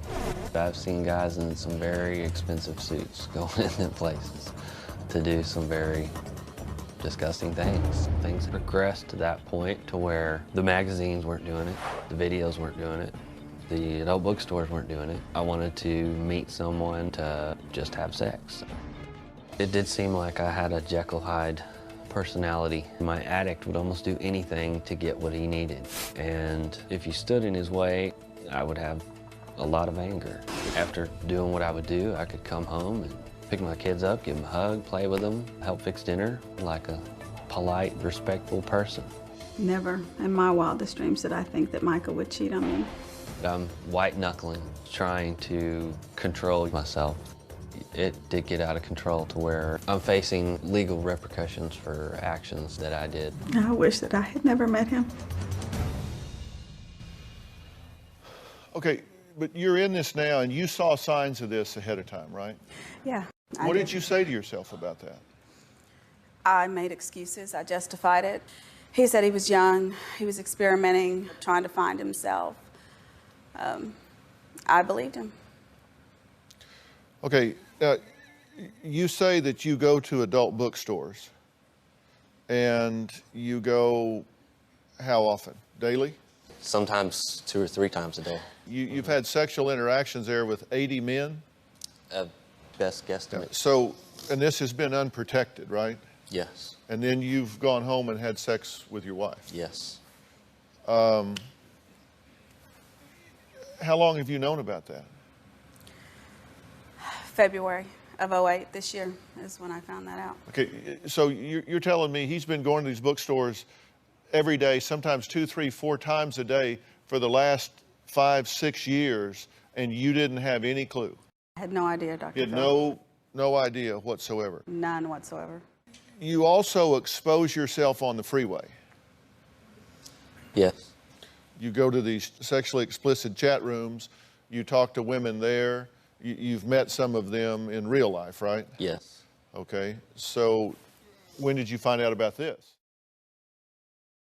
February of '08, this year. You're saying you just found out about this in February.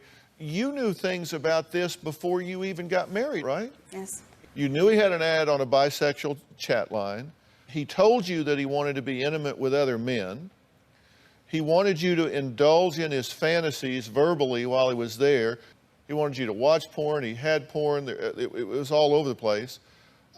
He was going to swingers bars. Did you not at that point say, look, I've got serious dysfunction here. He explained away a lot of his things, and a lot of it I thought was just bedroom talk between a husband and wife or a couple, and that's what he always said, that it was just between us. It was, and you know, the pornography, I didn't know it was to the excess it was until I found it. I didn't have a problem with it, but when it was done behind my back, but it really wasn't until February that it all fit together. All right, we got to take a break. Next, Elaine describes her husband as a sick pervert that she can't even kiss. Now, we have to remember there are children involved here. How does all that figure in? We're going to talk about that when we come back.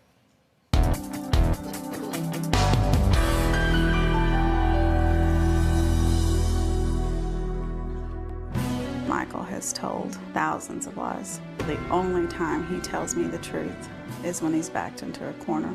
I still feel like there's more that he's not told me.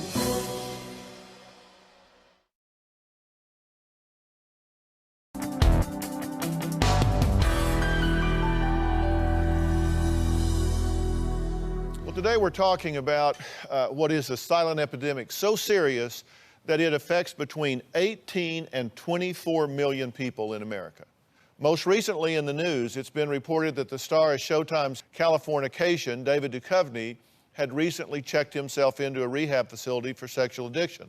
Also this year, it's been alleged that Charlie Sheen and the ex-husband of Christy Brinkley, Peter Cook, were both suffering from a sexual addiction. Elaine and Michael have been married for 7 years.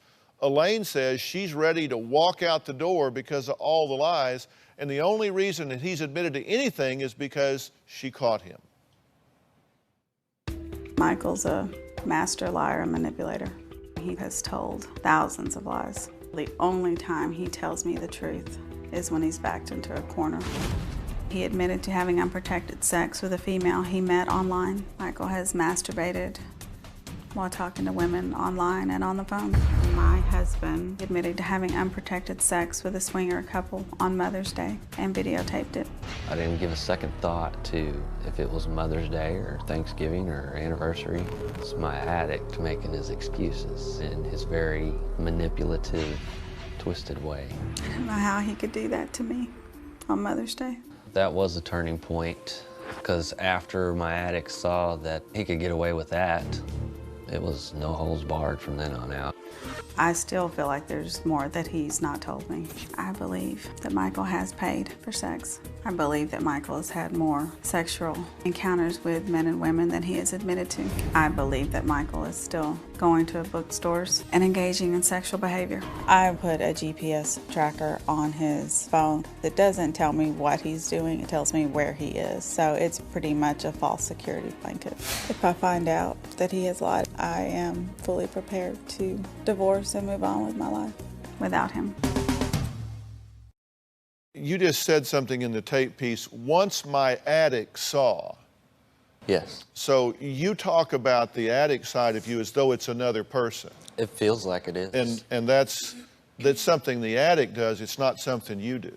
Mm-hmm. Well, I know it's me. That's kind of convenient, isn't it? We can just say this is like a split personality. This is somebody else and I'm not responsible. It started to get Dr. Phil to where it was like another part of me that was just, I couldn't control. I was losing control over. But it is you, right? Yes, it's still and me. If somebody's going to control this, it's going to be you. It's going to be me. Okay, now you said that this just didn't really get a hold on you till you got married, and it's because she's so controlling. I think part of that was an excuse that I had for why things got worse. Okay, are you not saying that now? Because you're saying, you understand what he's saying is that this is your fault, that you're the reason that he's done that, my fault. which is very characteristic of sex addicts. You understand this isn't your fault. I don't believe that 100%. I gave in to a lot of his fantasies, thinking that that was what I should do, make my husband happy. I did not know that I was feeding into an addiction. Okay, but it's not her or an addict, it's you that's making the decision to go to bookstores sometimes 3-4 times a day and have unprotected sex with other men, right? Yes. Now, it's not her but you that makes the decision on the freeway to expose yourself to women just as part of your routine to and from work. Yes. You've been doing this for years, right? Yeah. And you've even put cardboard in the window to block it to help him control the urge, right? Yes, I have. Okay. So she's trying to help you with this. Yes. Yeah. So you say this, but I don't mean to interrupt, but when he goes to his groups, they say that I shouldn't do that. He has to do it himself. Don't make it easier on him. He has to suffer to get through this. So where does that leave me? Just, oh, hey, do what you want to do. I'm going to stand back and watch you melt down? Frankly, they're quite right. You can't fix this for him. This is something that he has to do himself. If you could fix it, you'd fix it, right? But aside from the fact that this is clearly not healthy and in fact self-destructive behavior, he's also cheating on you. I mean, there's a whole issue of that. Elaine's greatest fear is that Michael could be tempted by their own children. We're going to talk about that when we come back.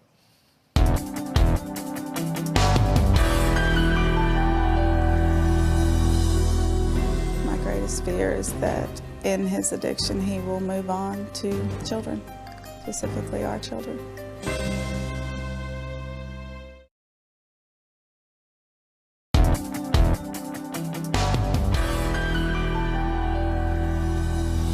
Very hard to be intimate with Michael right now. It makes me sick to my stomach. I don't kiss my husband because he has given oral sex to many men. I think anything's possible with him right now. Well, that was Elaine, who says her husband Michael's sexual addiction is tearing her and her marriage apart. Now, when we talk about sexual addiction, you want to know whether or not a person in your life is a sex addict or if they just have a healthy sex drive. I think we're being very clear here that we're talking about very extreme obsessive behavior when we're talking about an actual sexual addiction. Now, Michael, let me ask you something. There's a part of you intellectually that knows this just isn't right, it isn't healthy, correct? Yes. I want you to describe the feeling you have at the time that where you don't say no. The best way to describe it is it's like a euphoria, similar to like how people would do a drug to escape. Do you get a thrill out of the danger? Yeah. Yeah, out of getting caught. You get a thrill at it while I'm doing it. Yeah. So when the urge is gone, yeah, do you feel shame? Yeah, and that's the cycle because then that shame and guilt leaves me in another bad place. If you're going to get better, if you're going to get this under control, do you believe that being honest is important? Very. The concept that everything she's caught you at is everything there is so ridiculously foreign to my logic that I can't even entertain it. So this is the time. What is it that she doesn't know?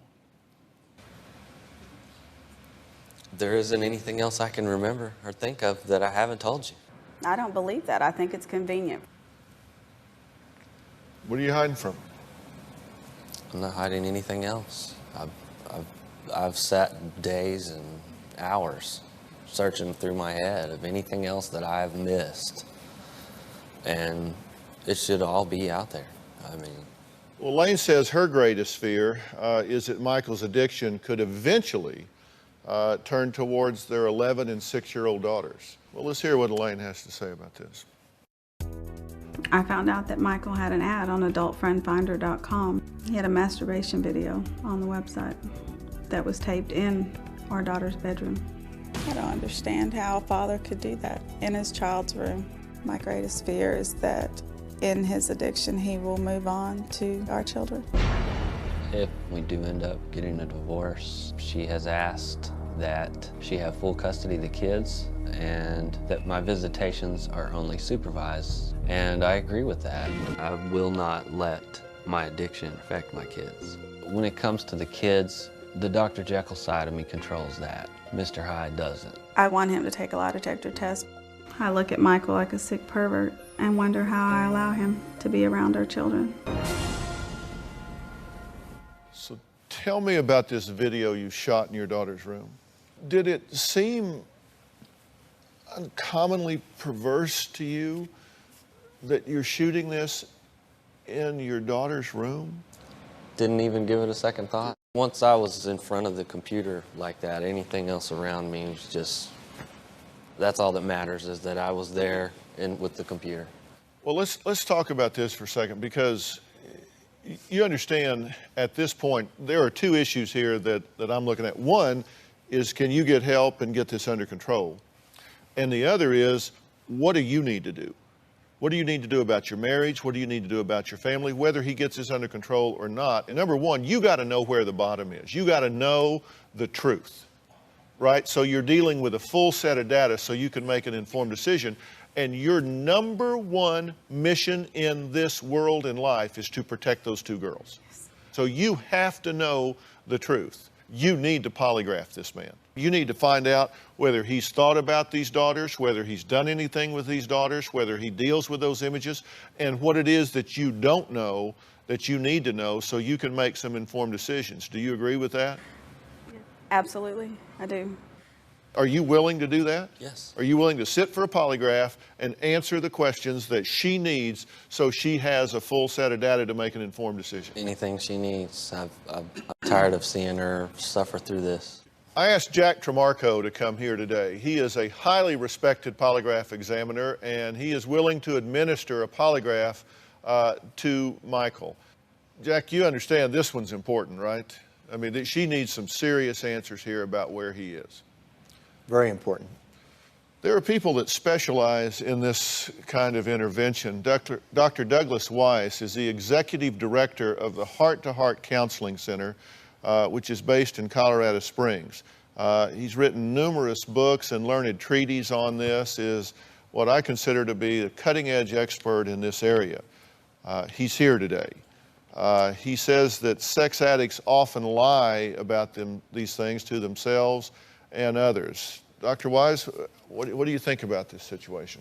Well, I think that Michael's a classic sex addict, and he's an opportunist. So when you talk about a polygraph, that's very insightful, because an opportunist usually doesn't get better unless a polygraph is there regularly so they can grow emotionally and morally. So this is a good start, Dr. Phil.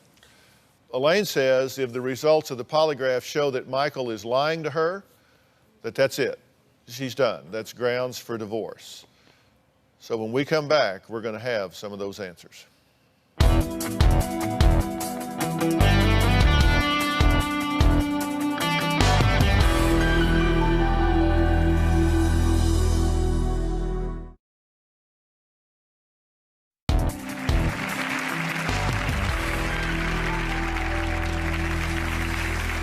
Well, we're continuing the story of Elaine and Michael. Now, they both say their marriage hangs by a thread because of the double life Michael has been leading.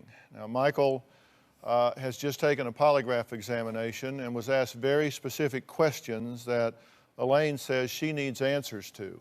You've just been gone for a brief commercial break.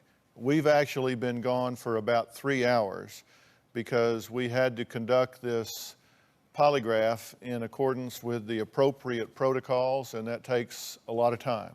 She says she's ready to divorce Michael if he showed deception on any of the answers. Now, I guess my question to you before we get to the results here is, where are you on all of this? And I ask that because as we went over this morning, you had glaring warning signs of sexual dysfunction on the part of your husband before you married him. You've had a series of problems along the way that you know about, and you've continued to stay hooked up despite the fact that there are children in this situation. Are you at a crossroads? I am most definitely at a crossroads. When your children see you cry every single day, it makes it harder and harder to stay and fight. I justify it. I tell myself it's for the kids. It makes it a really, really tough decision. Before we get these results, I would like to give him one last chance before he's made to tell me the truth. If there is anything he needs to tell me, because just in his own writings, which he has allowed me to read some of his thoughts with his permission. He wrote in his own words, "I met a woman for sex several times at lunch. About 20 times I've asked him. He said it was once." Have you lied to her about that? I don't believe so. And I guess the thing that I'm trying to do here is, look, at this point, the only possible way to have any sense of truth. I mean, you went into the pre-interviews with us before this show blaming her for your addiction. Yeah. But you know that one of the characteristics of a sexual addict is to blame others, to project on others, to deny, justify, rationalize, do everything you can to be able to hang on to your addiction and not take accountability for it.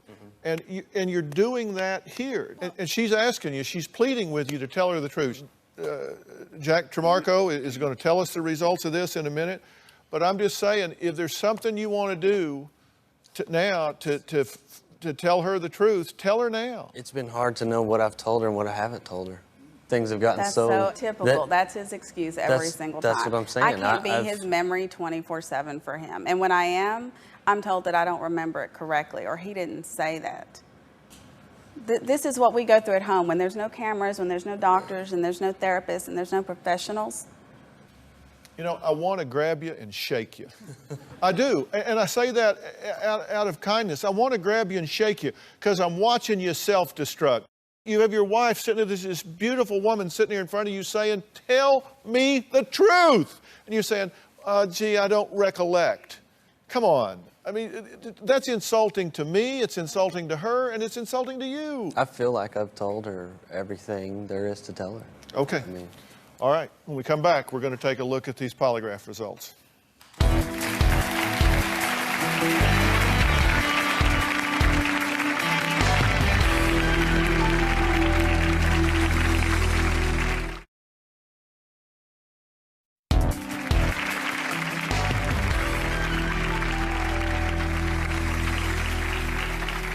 Well, today we're talking about what to do when a sexual addiction is destroying your marriage. This affects millions of people in our society today. It wrecks marriages, it wrecks relationships, and it destroys the lives of the addicts as well. Elaine and Michael have been married for 7 years. They both admit that Michael's sexual addiction is tearing their marriage apart. Jack Tremarco is here.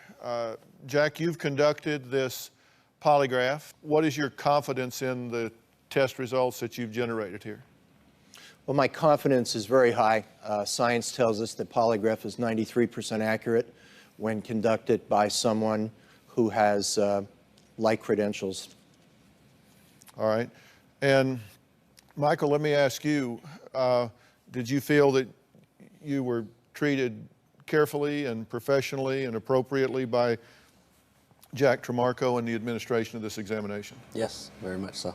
All right, so he didn't get ambushed, there weren't any tricks, you were explained everything before it was asked, so there wasn't any shock effect or anything of that nature? Yeah.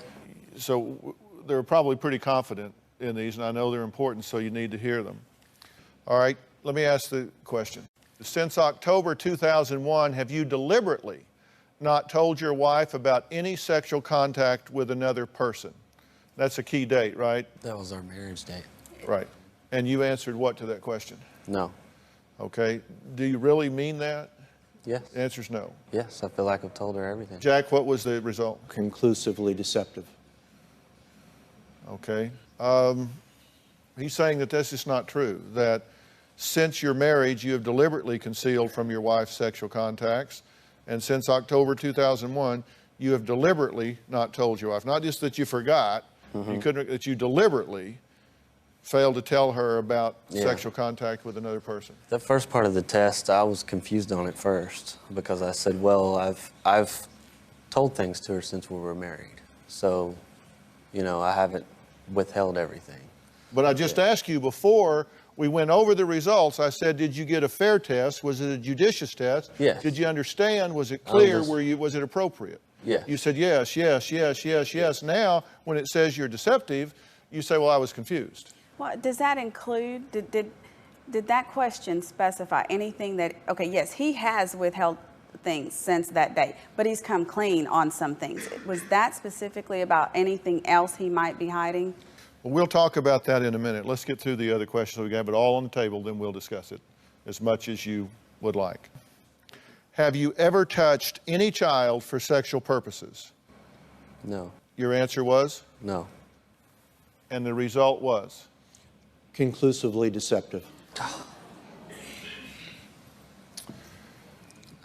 Have you ever used an image of a child as a sexual stimulant? No. And the result was? Deceptive. I know I was nervous during that entire test, and my back was twitching from the chair I was sitting in, but no, I have not done those. And that really bugs me that that test says it's deceptive, because I have not ever touched a child or looked at a child in that way or done that. Ever. I don't know why they would have came up deceptive. What's your reaction to all of this?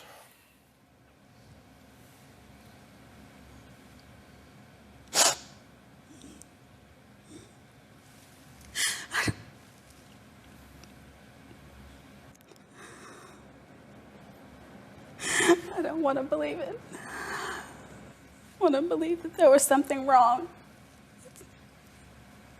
To know that I have allowed this around my kids.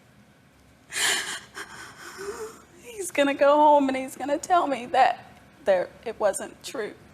What do I do with that? What do I do with that? It actually disgusts me to think of children in that way. I mean, I've said that. Why did So I you don't know say why you that should have, test- that if you get a divorce, you should be supervised in your visitation with your children? Why did you agree to that? I think because he knows that he has a progressive disease. He doesn't have a choice in that matter. And I agree to that because if we divorce and that is what she decides, I'm not gonna fight her on it. I mean, I want what's best for my children in that case, and I'm not gonna put them through a custody battle or any of that. Jack, you don't have a dog in this fight, do you? I mean, you're totally do you have any preconceived notion about this one way or the other? No, Dr. Phil, whenever I go into a polygraph, I'm on the fence post. Doesn't matter what evidence there is. I believe the polygraph charts. That's what I'm trained to do, and that's what qualified professional polygraph examiners do. I did mention that the chair was uncomfortable and... You did. You know, because I couldn't get relaxed. Right. So where do Elaine and Michael go from here? I want to talk with Dr. Weiss about this when we come back. And I mean, should they stay married? Can he rid himself of this addiction? Is he lying on the test? I mean, we got so many questions. We'll be back.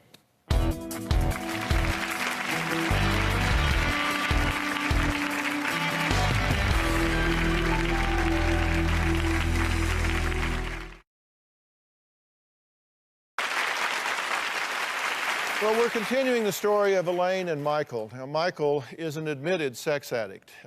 He's desperate to save a marriage with his wife, Elaine.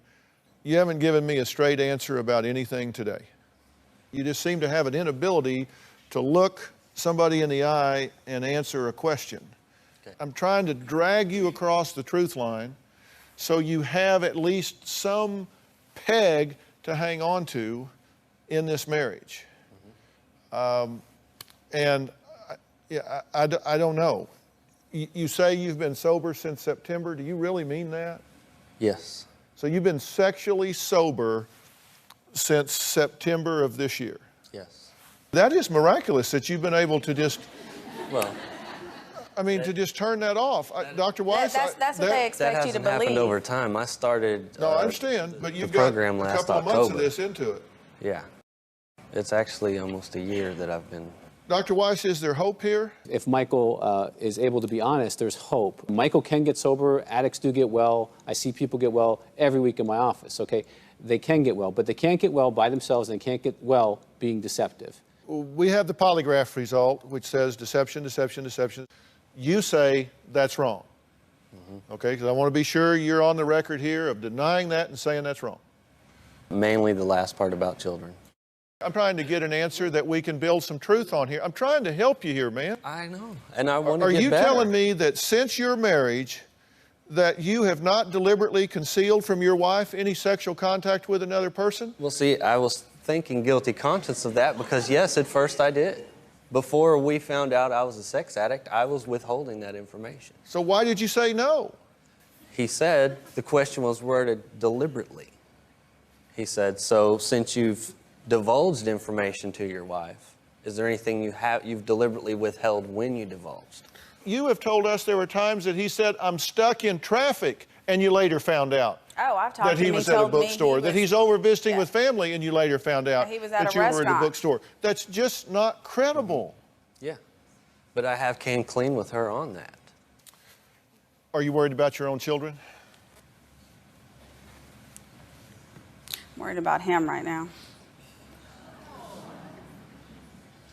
What do you mean? I'm worried about him because I'm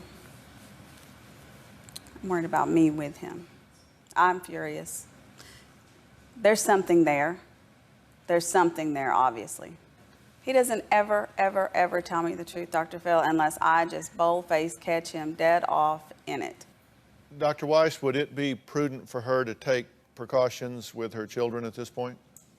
Well, I think based on the things that are being discussed today, any woman, you heard the female sigh about feeling that she needs to protect her kids before her husband. That was, I think I heard that from the audience. Yeah, I didn't mean that I wouldn't protect my kids. I'm worried about my hands being put on him. My claws come out where my children are concerned. No, don't doubt that. Could we ask Dr. Wise if it's very hard for a sex addict with scrambled, confused thoughts to pass a polygraph? Has that been a known thing?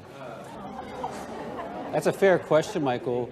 But we've done hundreds of polygraphs with sex addicts, and most sex addicts can they're either being deceptive or they do pass. I fear for my children. Please don't mistake that. But what I fear is him making it home to my children. Well, yeah, I understand that that's a macho thing to say, but the prudent thing that I'm asking you is, do you intend to take precautions with your children?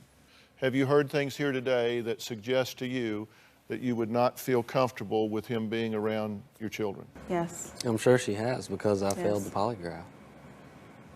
But I'll take that polygraph however many times you want me to take it. Is it worth having him take it a second time? Is it going to be any different? And what if it comes back the second time the same? Then what? One third shot? I mean, Dr. Phil's not me.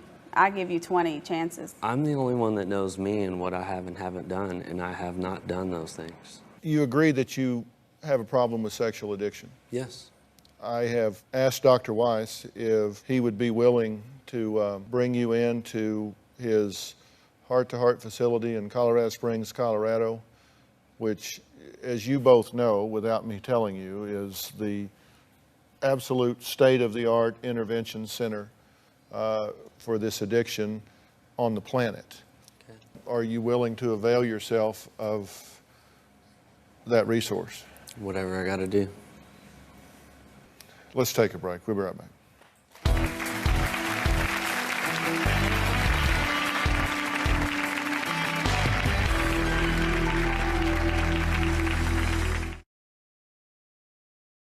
We've been talking today about a story that has really far-reaching ramifications for this family. Elaine, what is your plan at this point? I would like to have a word with Jack. Jack Tremarco, I'm certain he'd be happy to chat with you, and I think everybody involved here can agree that we're dealing with a serious addiction that is highly self-destructive. Would you agree with that? Yeah, absolutely. And Dr. Weiss, you have said that you will work with him and see if you can get him turned in the right direction on that. Absolutely. Many addicts do get sober. There is hope. This is kind of a downer situation, but there's a lot of hope for sex addicts who are watching us. You can get better. Sexual addicts do recover, they do remain sober, and they do put together years and years of productive living with healthy relationships and move forward and do well. Is that a fair statement? Yeah, it's amazing to watch that happen. Yeah. Thanks to Jack Tremarco for your excellent work in this matter. Dr. Weiss, for more information on sexual addiction, support groups, and questionnaires to see if you or a loved one may be struggling with this problem, you can go to drphil.com, and we're going to have a link there to Dr. Weiss and the Heart to Heart Center in Colorado Springs. If you've got this problem, that's where you want to wind up. Thanks for being here today.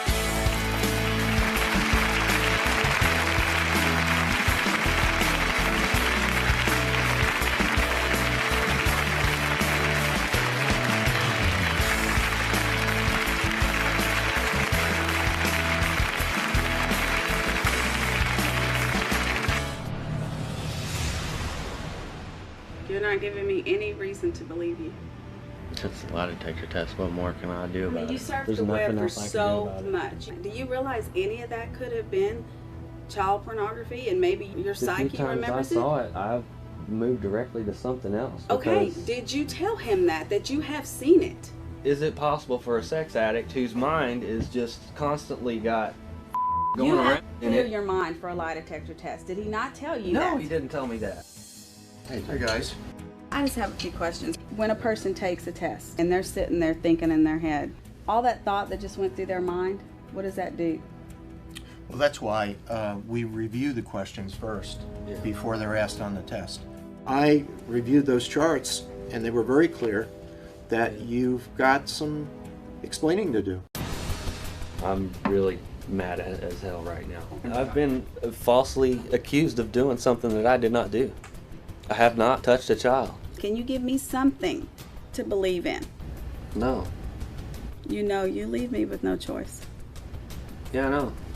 He's still the father of my kids, and I still love him, and I would still want him to get help. What am I supposed to do? Dr.Phil could see right through the addict that was in me, and the addict didn't like it. I would never hurt a child.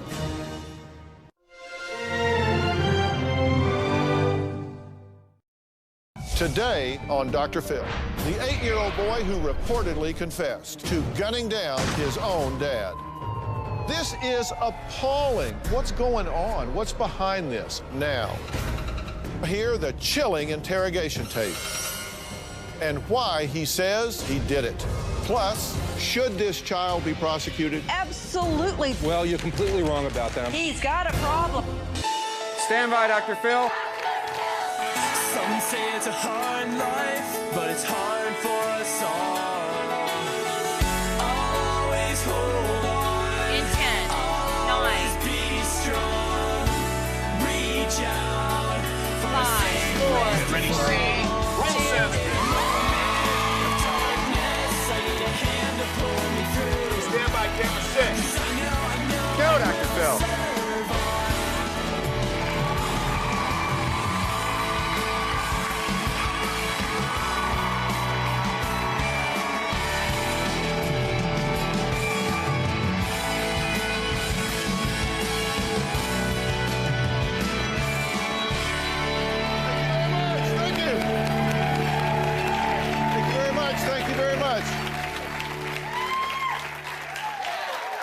Thank you.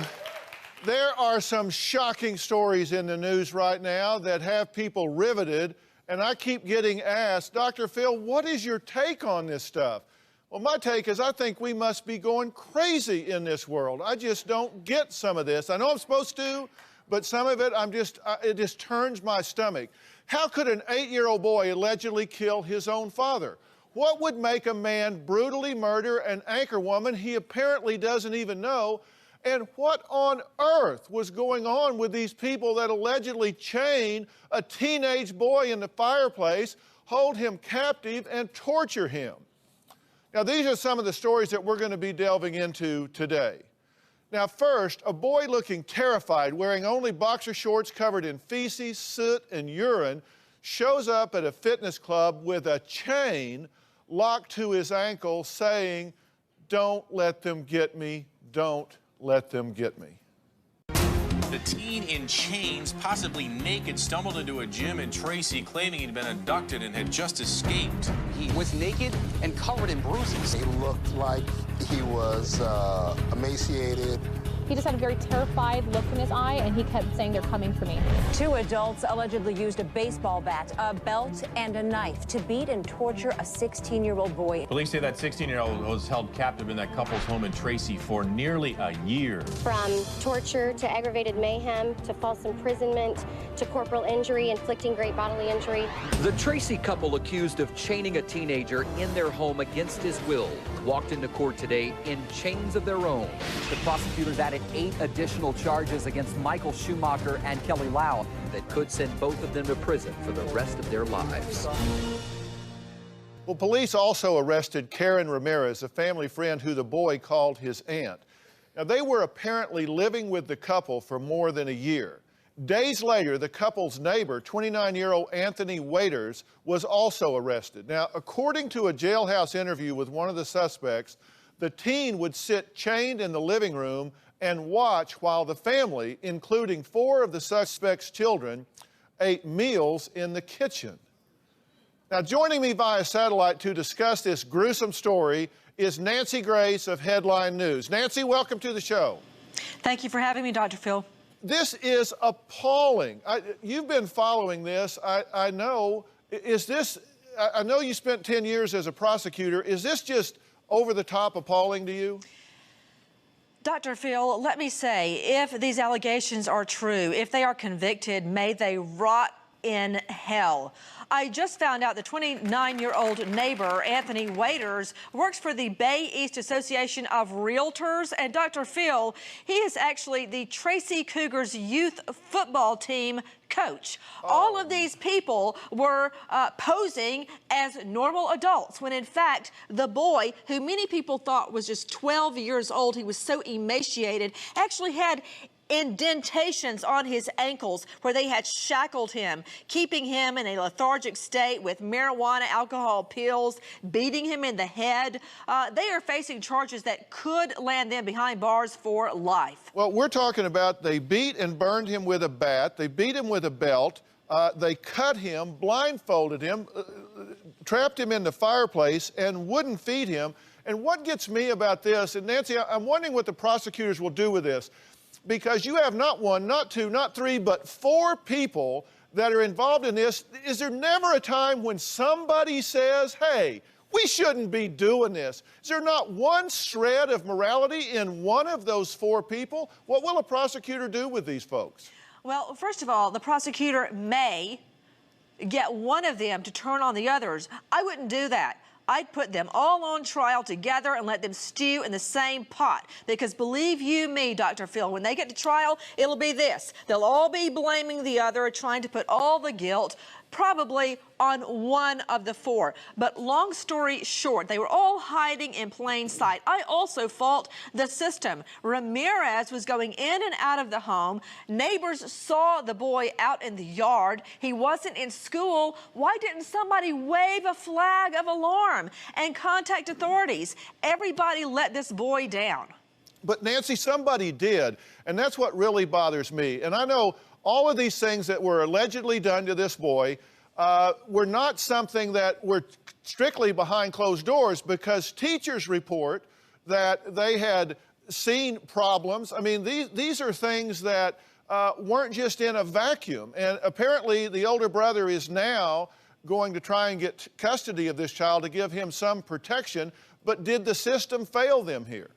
You know what, Dr. Phil, and I know you've seen this in your practice, where everybody just stands by and let something horrendous happen. And in my mind, the people that stand by and let a child be abused and don't even ask the question what's going on are just as guilty as those who did it. Again, 4 people facing multiple charges and looking at life behind bars. This boy was covered in cuts, bruises, and soot from being held in the fireplace in shackles. And when they did the search of the home in the garage, Dr. Phil, police allegedly found nylon tie-downs in the garage and chains used to chain the boy up. Well, this is just, I mean, this is why I say it's hard for me to even get my mind around this, because in 2002, teachers report to the local affiliate there that they called CPS about this, but the boys were not removed until 2007, and then yet this still happens even after that. Now, Dr. Phil, don't get me started on CPS, Child Protective Services. This child had been taken away from the so-called aunt, Ramirez. She's the one with the earring stuck in her eye. They leave. Nobody can find them, allegedly. And here she is going in and out of the home in plain sight, 50 feet from this upscale gym, the In-Shape City Gym. Leah Leonardo was working there. I spoke to her, and she said she was stunned, scared to death when what she thought was a little boy came in limping, begging for help. Well, the boy says that he overheard these people, and I know this is all alleged. This is going to be determined, I guess, as this goes out. Yeah, blah. But the boy says that, I know, but the boy says that he overheard them talking about how they were planning to kill him, that they were going to cut him up, put him in the aqueduct, or they were going to inject air bubbles into his neck. So, I mean, this child has been traumatized, and I guess the message is we all have to pay attention. As Nancy says, they're hiding in plain sight. If we see something, you are better off to call authorities and be wrong than to not call authorities when you are right. So we have to be willing to do that. Now, we could talk about this all day, but another shocking headline involving a child. It's the story of an 8-year-old boy who was arrested for allegedly killing 2 men, including his own father. This is a 3rd grader who should have been playing basketball, having fun with his friends in the backyard, but instead, he was in a police interrogation room describing the unimaginable. St. John, Arizona, the scene of a double murder. It is an astonishing interrogation. Police questioning an 8-year-old boy whom they suspect shot his father and another man in cold blood. It starts with denial. I think I shot at the car. The boy explains it's because he fired at an intruder fleeing the scene. In fact, the 3rd grader, now accused of killing his 29-year-old father, Vincent Romero, and his father's roommate, 39-year-old Tim Romans, goes even further, saying he found the men already shot and stepped in to put them out of their misery. I think I shot my dad because he was suffering, I think. I didn't want him to suffer. And then I got the gun, and then I fired it at my dad. Did your dad say anything to you when you were doing that? No. Police begin fishing for a motive, and the boy says his father had recently disciplined him. He is in a juvenile detention center right now, still facing the possibility of being tried as an adult. Well, let's listen in more detail to the interrogation with that little voice describing such a horrific act. When he was initially interviewed by police, the 8-year-old blamed murders on what he called some bad people. What were you thinking when you shot him?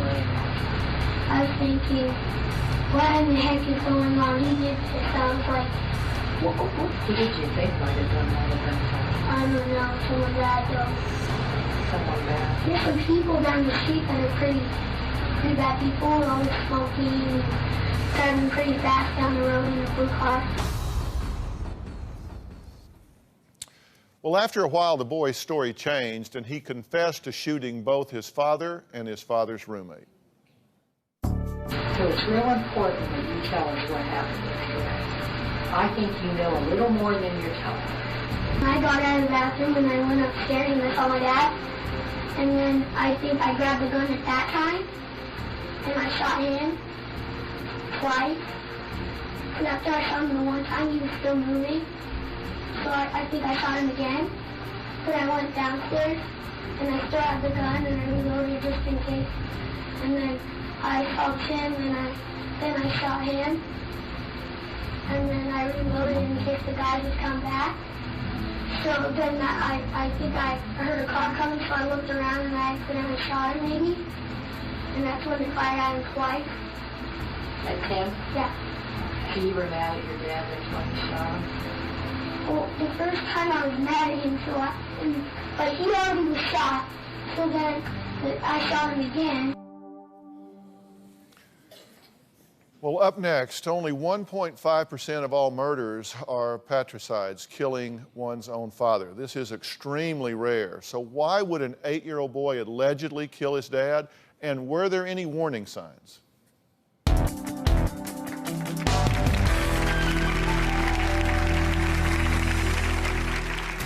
Who hit you? My mom. And what about your dad? She's the one that told us to. So how often do you get in trouble? Most of the time.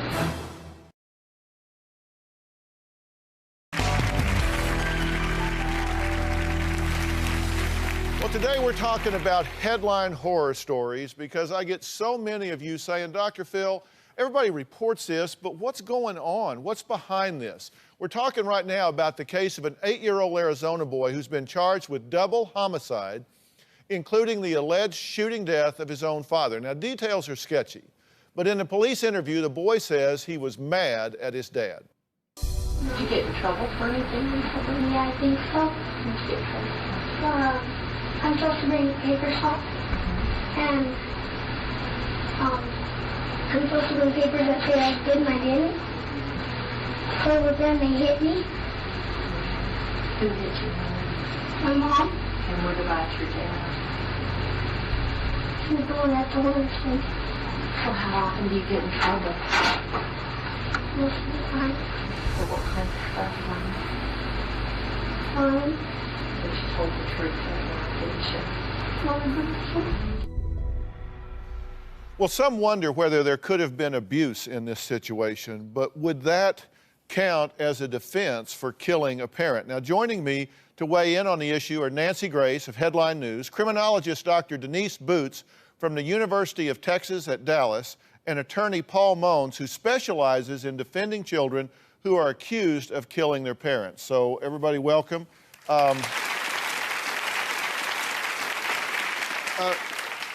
Nancy, let me ask you first, as a former prosecutor, should this child be prosecuted?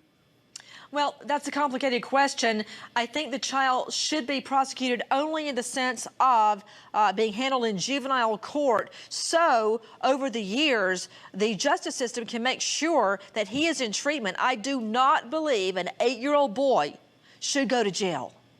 Okay, but you do think that if he was prosecuted, he would have a better chance of being monitored and getting help than if he was just left out on the street? Absolutely. There's no doubt in my mind. And not to speak ill of the dead, Dr. Phil, but who gives an 8-year-old boy a .22 caliber weapon and access to ammo? That's my big question today. Yeah, I'm really curious about that as well. Now, Dr. Boots, let me ask you something. What causes, you study these things and you do really good longitudinal looks at these things. What causes an 8-year-old to do this? I mean, as Nancy says, obviously there has to be a gun and ammo available, but what kind of kids aggress in this way? Well, this is an exceptional offender, and he's exceptionally young, which is extremely rare on its face. We don't normally see youngsters this age committing these types of acts. And when we look at young offenders that commit parricide, typically risk factors that emerge are things like the availability of guns in the house. Very frequently, we see severe abuse going on in the family. A child who has tried to get help but has failed to receive help from others, or they have entertained thoughts of suicide, or they have other types of mental health problems or depression. There was something in the court record that said this child had been spanked 1,000 times. He reported being spanked 1,000 times. When I was 8, I didn't even know the number 1,000. But I had that same thought. Yeah, but that's I mean, extreme. you know, this kid has been, at least reports, being spanked a lot. Paul, is this a defense? I mean, if you get into a court situation, would you use this abuse as a defense? Well, you know, I'm not going to comment on this 8-year-old per se, but I've done hundreds of cases over the last 25 years, and typically it is really, really, really rare for a kid under the age of 13 or 14 to kill a parent without the presence of abuse. And I mean, I disagree with Nancy to the extent that I don't think the juvenile justice system is the place for these kids. I think really where these kids need to be is in the dependency system, especially if there's any history of abuse in a kid's life. The kid really needs treatment. I mean, he's 8 years old. I mean, we're talking about a kid who at 8 years old, a third grader, is just learning some basic life skills. If you remember, and the fact that the kid gave a confession or whatever he said to me was, it was crazy to the extent that an 8-year-old can be made by an adult figure to say almost anything. I can convince an 8-year-old kid that he doesn't live on the street that he lives in if I ask the questions in a certain way. And I think that we need first to look at the fact that the kid is 8, but secondly that, parasites that happen in the United States are so rare. When they do happen, it's typically because there's some real dysfunction in the family. So, Nancy, how many red lights did they run on this interrogation? Well, they ran quite a few. They interrogated the boy without a lawyer or without his parents. Apparently his father dead and stepmother not there. Obviously the biological mother not there as well to allow the questioning to go on. But you can lead a suspect, you can trick a suspect, even if they're 8, to give a confession. I do not believe this is a false confession if that's what your defense attorney is suggesting. And as far as getting treatment in the future, you cannot ensure treatment over the years to come unless the boy is under court supervision. That can only happen if there's a guilty plea or some type of adjudication. I do not think the boy needs to go to jail, but he obviously needs help. Right, but if you put him in the juvenile justice system, you're going to put him with kids who have experience in delinquency. You're going to put them with kids who have... Well, you're completely wrong about that. I'm sorry. You're completely wrong about that. Not on probation. That's not true. Well, he will be still in contact with people in the system. It's much better... Well, you can say that. It's very nice for a lawyer to say, but I mean, give me a break. If he's on probation, he is not in juvenile detention, sir. He is with a family, hopefully relatives. Well, that's really hopeful if he's going to be with a family. I mean, you want to ensure that he's going to get treatment. I think that's the thing. Maybe we agree with that, Nancy. But I think a lot of people are curious about this, about what happens to this kid now, because obviously this wasn't a stellar situation. I mean, if in fact the child is being spanked excessively, and we don't know what the truth is Phil, here. The thing is that child abuse is the perfect crime. Why is it the perfect crime? And you mentioned this earlier. It's that it silences the victims and the people who watch it happen, and I'm sure Nancy's probably seen this in her work as a prosecutor.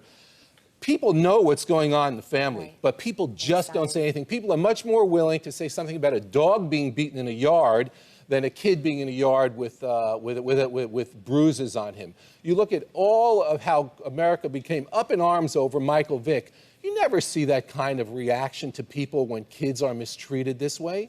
Never. And the reason is that we still think that people should, having kids, it's your own business, and a neighbor shouldn't get involved. And that's a tragedy. Well, Nancy, what do you say to that? I mean, I don't understand. I'm not sure I even understand what y'all's distinction is. Nancy, you're saying if he's on probation, he's not going to be dumped in a juvenile detention center with a bunch of more hardened juveniles, and that makes sense to me. Well, I think what we're trying to do is build a fence around here, and I think what Nancy's saying is you got to make sure this kid gets help along the way. Oh, I completely agree with her, and I think that we're just differing on what kind of help is, because if this kid does something wrong in the future and you have a system that's looking out pretty hard at him, then he'll go into detention. Whereas if you have him in a juvenile, in a dependency neglect system, he'll still be overseen by the court until he's 18 years old. Additionally, when you have a youth that goes into the criminal justice system, there's a labeling process that occurs.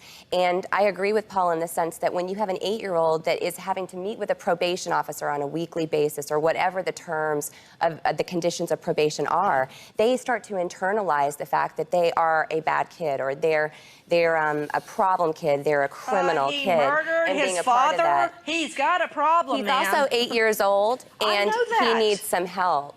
And the question becomes, we've already failed this kid once as a society. Do we want to keep punishing him, or do we want to get him the help that he needs so that he can get through this and you guys move to the can next twist stage my of his words life? all you want. I said at the get-go, this child does not need to go into juvie jail where he can learn even more bad habits. What he needs is help. That is what I'm after. This boy, even in his confession to police, says, yeah, there are bad people down the street. They smoke and they drive fast. Clearly does not comprehend what he has done. He needs help desperately, Dr. We're on the same page. All right, coming up, what happened to another young child after he falsely confessed to a murder he didn't commit?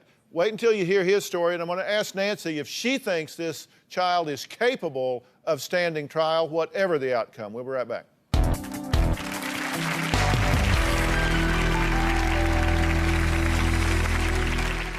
I was sentenced to life without the possibility of parole until age 65.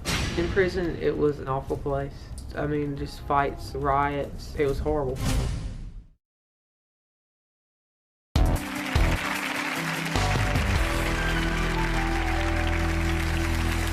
An estimated 200,000 kids are tried, sentenced, or incarcerated as adults every year in the U.S. But what happens when a child lies during a police interrogation, not lies to deny, but falsely confesses to a murder he didn't commit?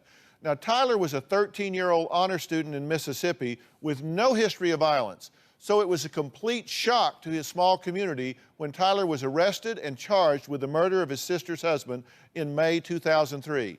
He spent 6 years in adult prison before he was discovered as innocent and released. Take a look.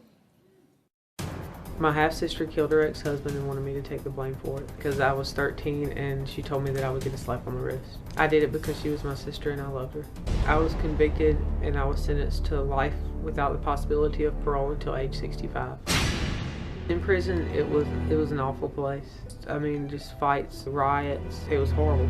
I got out of prison by winning an appeal and having my conviction overturned by the state Supreme Court. Make up. The truth finally came out. I'm so glad this is over. This has been a long, hard road. We felt the jury would do the right thing. People ought to really realize that our system is very fallible, that there are people that are innocent that are in prison. My sister is currently on death row for the murder of her husband. I love her because she's still my sister, but I don't want to have anything to do with her. Well, we're talking about horrific headlines here, and that is a horrific one. Tyler, you went in with the idea of confessing when you went in there, right? You had already made the deal with your sister? Yes. So you just walked in and said you did it? No, at first I went in and just like the 8-year-old in Arizona, I denied having anything to do with it. My mother was in the room with me initially, and then they took her out of the room with me and wouldn't let her back into the room with me, and then that's when I falsely confessed. All right, but did you do it on purpose, or were you coerced into it? To confess? Yes. I was coerced by my sister. By your sister, but not by the police? No, not by the police. All right, at the time you confessed, you thought you're just going to go get some easy time for a short period of time and then you'll be back on the street? I honestly believed, is what my sister told me, that nothing would happen to me because I was 13. Yeah, so then you wound up life without parole? Yes, sir.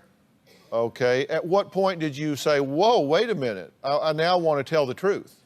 I sat in jail about 3 days trying to get in contact. As soon as I realized that she was lying, and when I was arrested, I knew that I had to go back and tell the truth. So I started sending notes out to the sheriff's deputies, and at that time I had a court-appointed attorney, and she wouldn't come to the jail, and the sheriff refused to talk to me without a lawyer.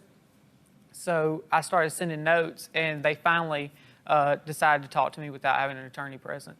Nancy, how does this happen? I mean, do they just, he confesses, so they say, fine, case closed, and move on? How does this happen from a prosecutor's standpoint?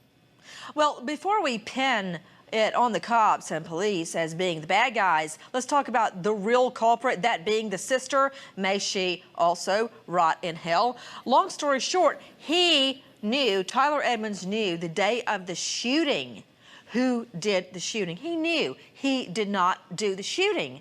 And when everybody, the family, the sister, all agree the boy did the shooting, why are cops what are they, clairvoyant? They're supposed to guess the boy is lying? It wasn't until much later he said, I was lying. Then the case has to be reopened and reinvestigated. Yes, it's a travesty that he went behind bars at that tender age, especially being innocent, but the fault is on the sister. Nancy, is an 8-year-old capable of standing trial? He was 13. He went through the process, got convicted. You say an 8-year-old is capable of standing trial?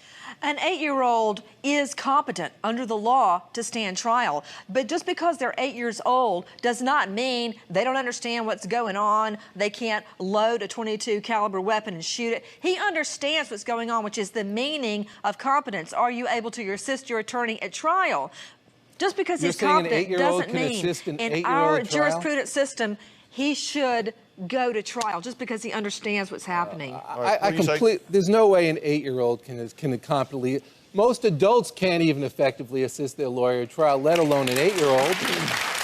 I mean, I believe that, you know, your idea, Nancy, that people should have compassion for this 8-year-old and he should be treated as the right way. But there's no, I've represented a 10-year-old boy who killed another kid in an accidental shooting. And in that particular situation, the kid didn't even know what the legal system was. He had an idea from television that there were cops and they were good and that jail was bad, but that's about it. In terms of intelligently and coherently helping out, no way. Well, that's what bothers me about this whole thing, because at 8 years old, your brain isn't even through growing exactly yet. right, That's Dr. exactly Phil. right. So Exactly your ability right. to predict the consequences of your actions, to understand the gravity of your choices, is just simply, I mean, that's a neurological fact. That part of your brain just hasn't grown yet. In fact, excuse me, that is why we have an entirely different system where there is no jury. The rules of evidence don't really apply the same way as I was saying for juveniles. That's why we have a juvenile system to help juveniles, not just warehouse them somewhere. And this boy, the 8-year-old, is in desperate need of help, and he's not going to get it on his own. Well, he has a whole support system too. I mean, Really? What system is that? His parents? There is a family that does love him. He has 2 grandparents that are very involved in his life. Well, where were they during all these spankings and during him getting a .22 caliber weapon and ammo? Where were they all the time? And it's obvious to me, too, that if this kid goes into the system, there's not going to be positives for him on the other side of that. I agree with Paul in the sense that obviously the kid needs to understand what he's done is wrong, and he's going to need to take responsibility for that as much as he can at 8 years old. But developmentally, what you brought up about his brain, he doesn't understand long-term consequences. Well, this kid has a steep hill in front of him no matter what. Definitely, Even if he gets the proper care, the proper treatment, whether it's your course, Nancy's course, your course, whatever, he's got to live with the reality. He has to live with what he's done. done. If in fact he is guilty, he has to live with the reality that he killed 2 people, and that's a heavy burden. That's a heavy burden on anybody. All right, coming up, a murder so brutal even police find it hard to believe that it was a random killing. We'll talk about this when we come back.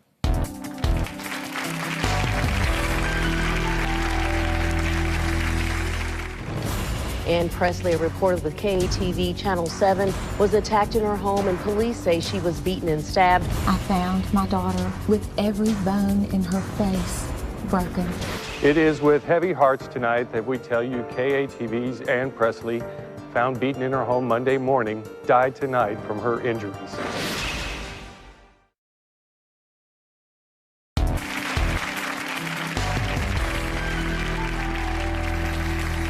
Nearly 1.5 million violent crimes were committed across the U.S. this past year. 26-year-old Arkansas morning news anchor Ann Presley was just one of the victims.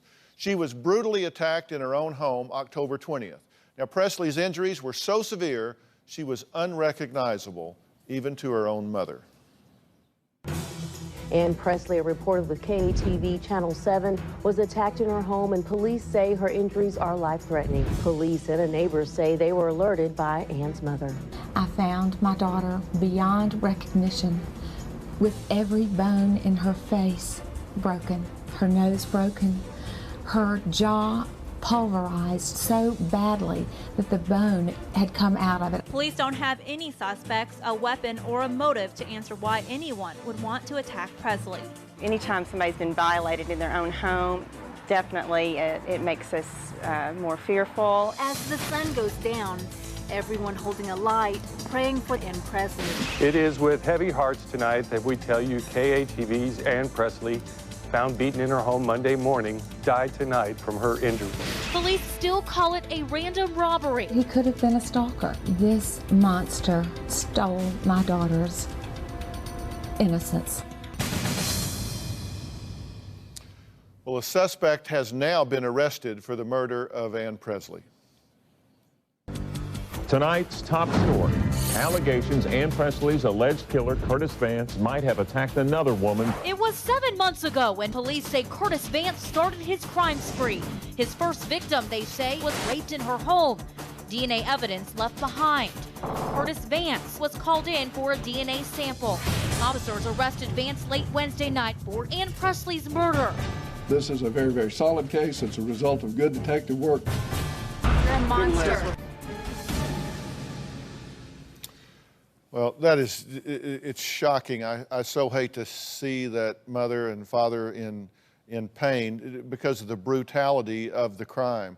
Nancy, does this sound like a random act to you? Well, to the extent that he obviously watched both of his alleged victims for some time before attacking them, I don't necessarily believe the second attack on Presley was random. It disturbs me that his DNA, the DNA found at the original rape scene a couple of months before, was not put in CODIS, the combined DNA index system. We could have gotten a match much more quickly on Presley. Also, Dr. Phil, when you don't know a horse, take a look at his track record. Apparently, women at a local gym had complained about him, ogling them and stalking them outside the gym. He had been in neighborhoods where he didn't live. There were a lot of red flags of alarm that had been waved, and now we've got one woman raped and another woman murdered and raped. You know, the thing that bothers me about this, and Dr. Boots, you talk about this some, is that these things don't happen in a vacuum. Oftentimes when somebody murders, they build up to it across time. And to think that these are the only victims, that the two that we know about are the only victims that are out there, it may not be the case. It's very common that murderers have a very lengthy criminal history prior to the homicidal act. And it's not a surprise then that we see a rape in his past. What is unclear and what I'm not familiar with is what kind of criminal history he does have. But prior criminal history is the best predictor of future criminality, and clearly there's an escalation in his pattern there. Yeah, and listen, this isn't an isolated event. Up next, we're going to talk about the horrific murder of another newswoman that has some chilling similarities to the killing of Ann Presley.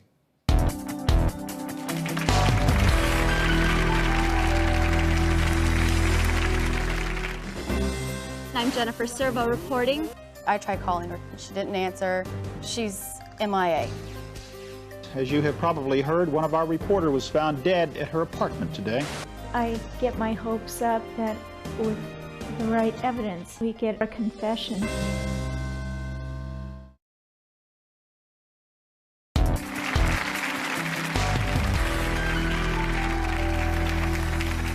The recent murder of Arkansas anchorwoman Ann Presley has been widely compared to the 2002 murder of another up-and-coming newscaster, 22-year-old Jennifer Servo in Abilene, Texas.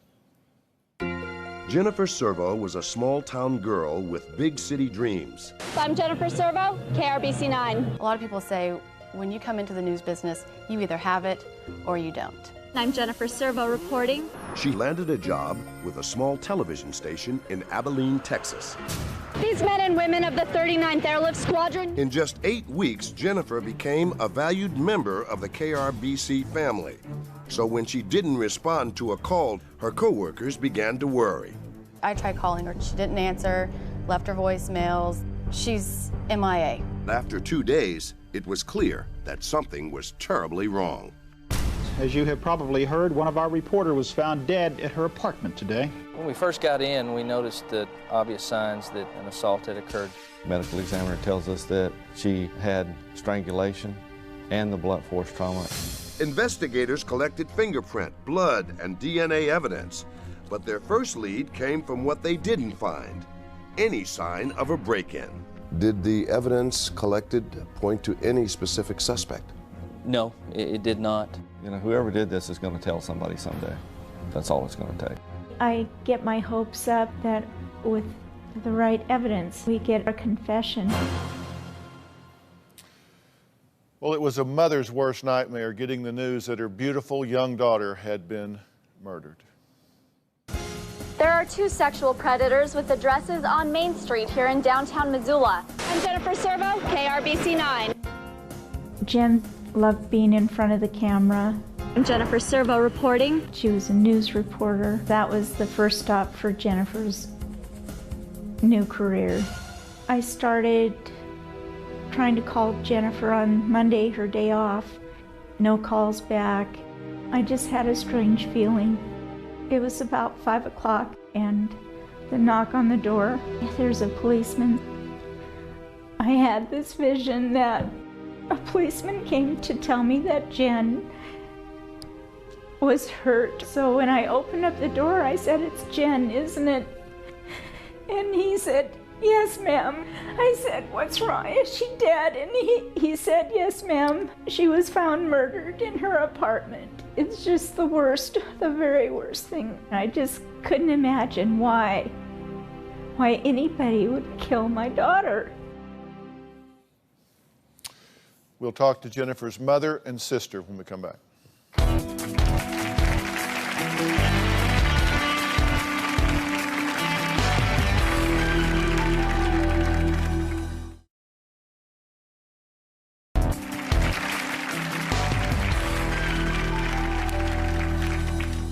Jennifer and I were very close growing up. We were just always there for each other. When I found out about Jen being murdered, it felt like I had been punched in the stomach. I just was shaking. That feeling didn't go away for a long time. And I miss her every day. Well, that was Jennifer Servo's sister, Krista. Jennifer was a news anchor who was brutally murdered, much like Ann Presley. Now, Jennifer's mother, Sherry, is also here. What did you think when you heard about this other story? Oh, it reminded me so much of Jen's murder. Anne was killed in her own home. I immediately felt so sorry for the parents, especially Mom finding her daughter. And do you have a suspect in Jennifer's murder at this point? Do you have any directions, any leads about it at all? The police called it a crime of passion, and they feel it's somebody she knew, possibly somebody she worked with or an old boyfriend. Now, the location of these two towns are not that far apart. You know, we're talking about 200 or 300 miles. Nancy, is it possible that there's a connection here? I mean, they look alike. They're in the same job. The elements of the crime, they were both local newscasters. They were both young, pretty, and blonde, both murdered at home, both brutally bludgeoned, no murder weapons, both sexually assaulted, and no forced entry. You know, it's definitely possible that the same person is responsible. Now, it's my understanding that at the time of Jennifer Servo's death, she was dating two different guys. Their fingerprints were found in the apartment, but rightfully so. They were questioned and they were never arrested. Apparently, DNA linking the killer to Servo's body was never found. So they don't have any kind of forensic evidence at this point at all, right? No. Well, we're gonna put up a phone number when we come back. So if you got any information about this at all, this is still very much an open case. We still very much want to try and help bring somebody to justice here. We'll be right back.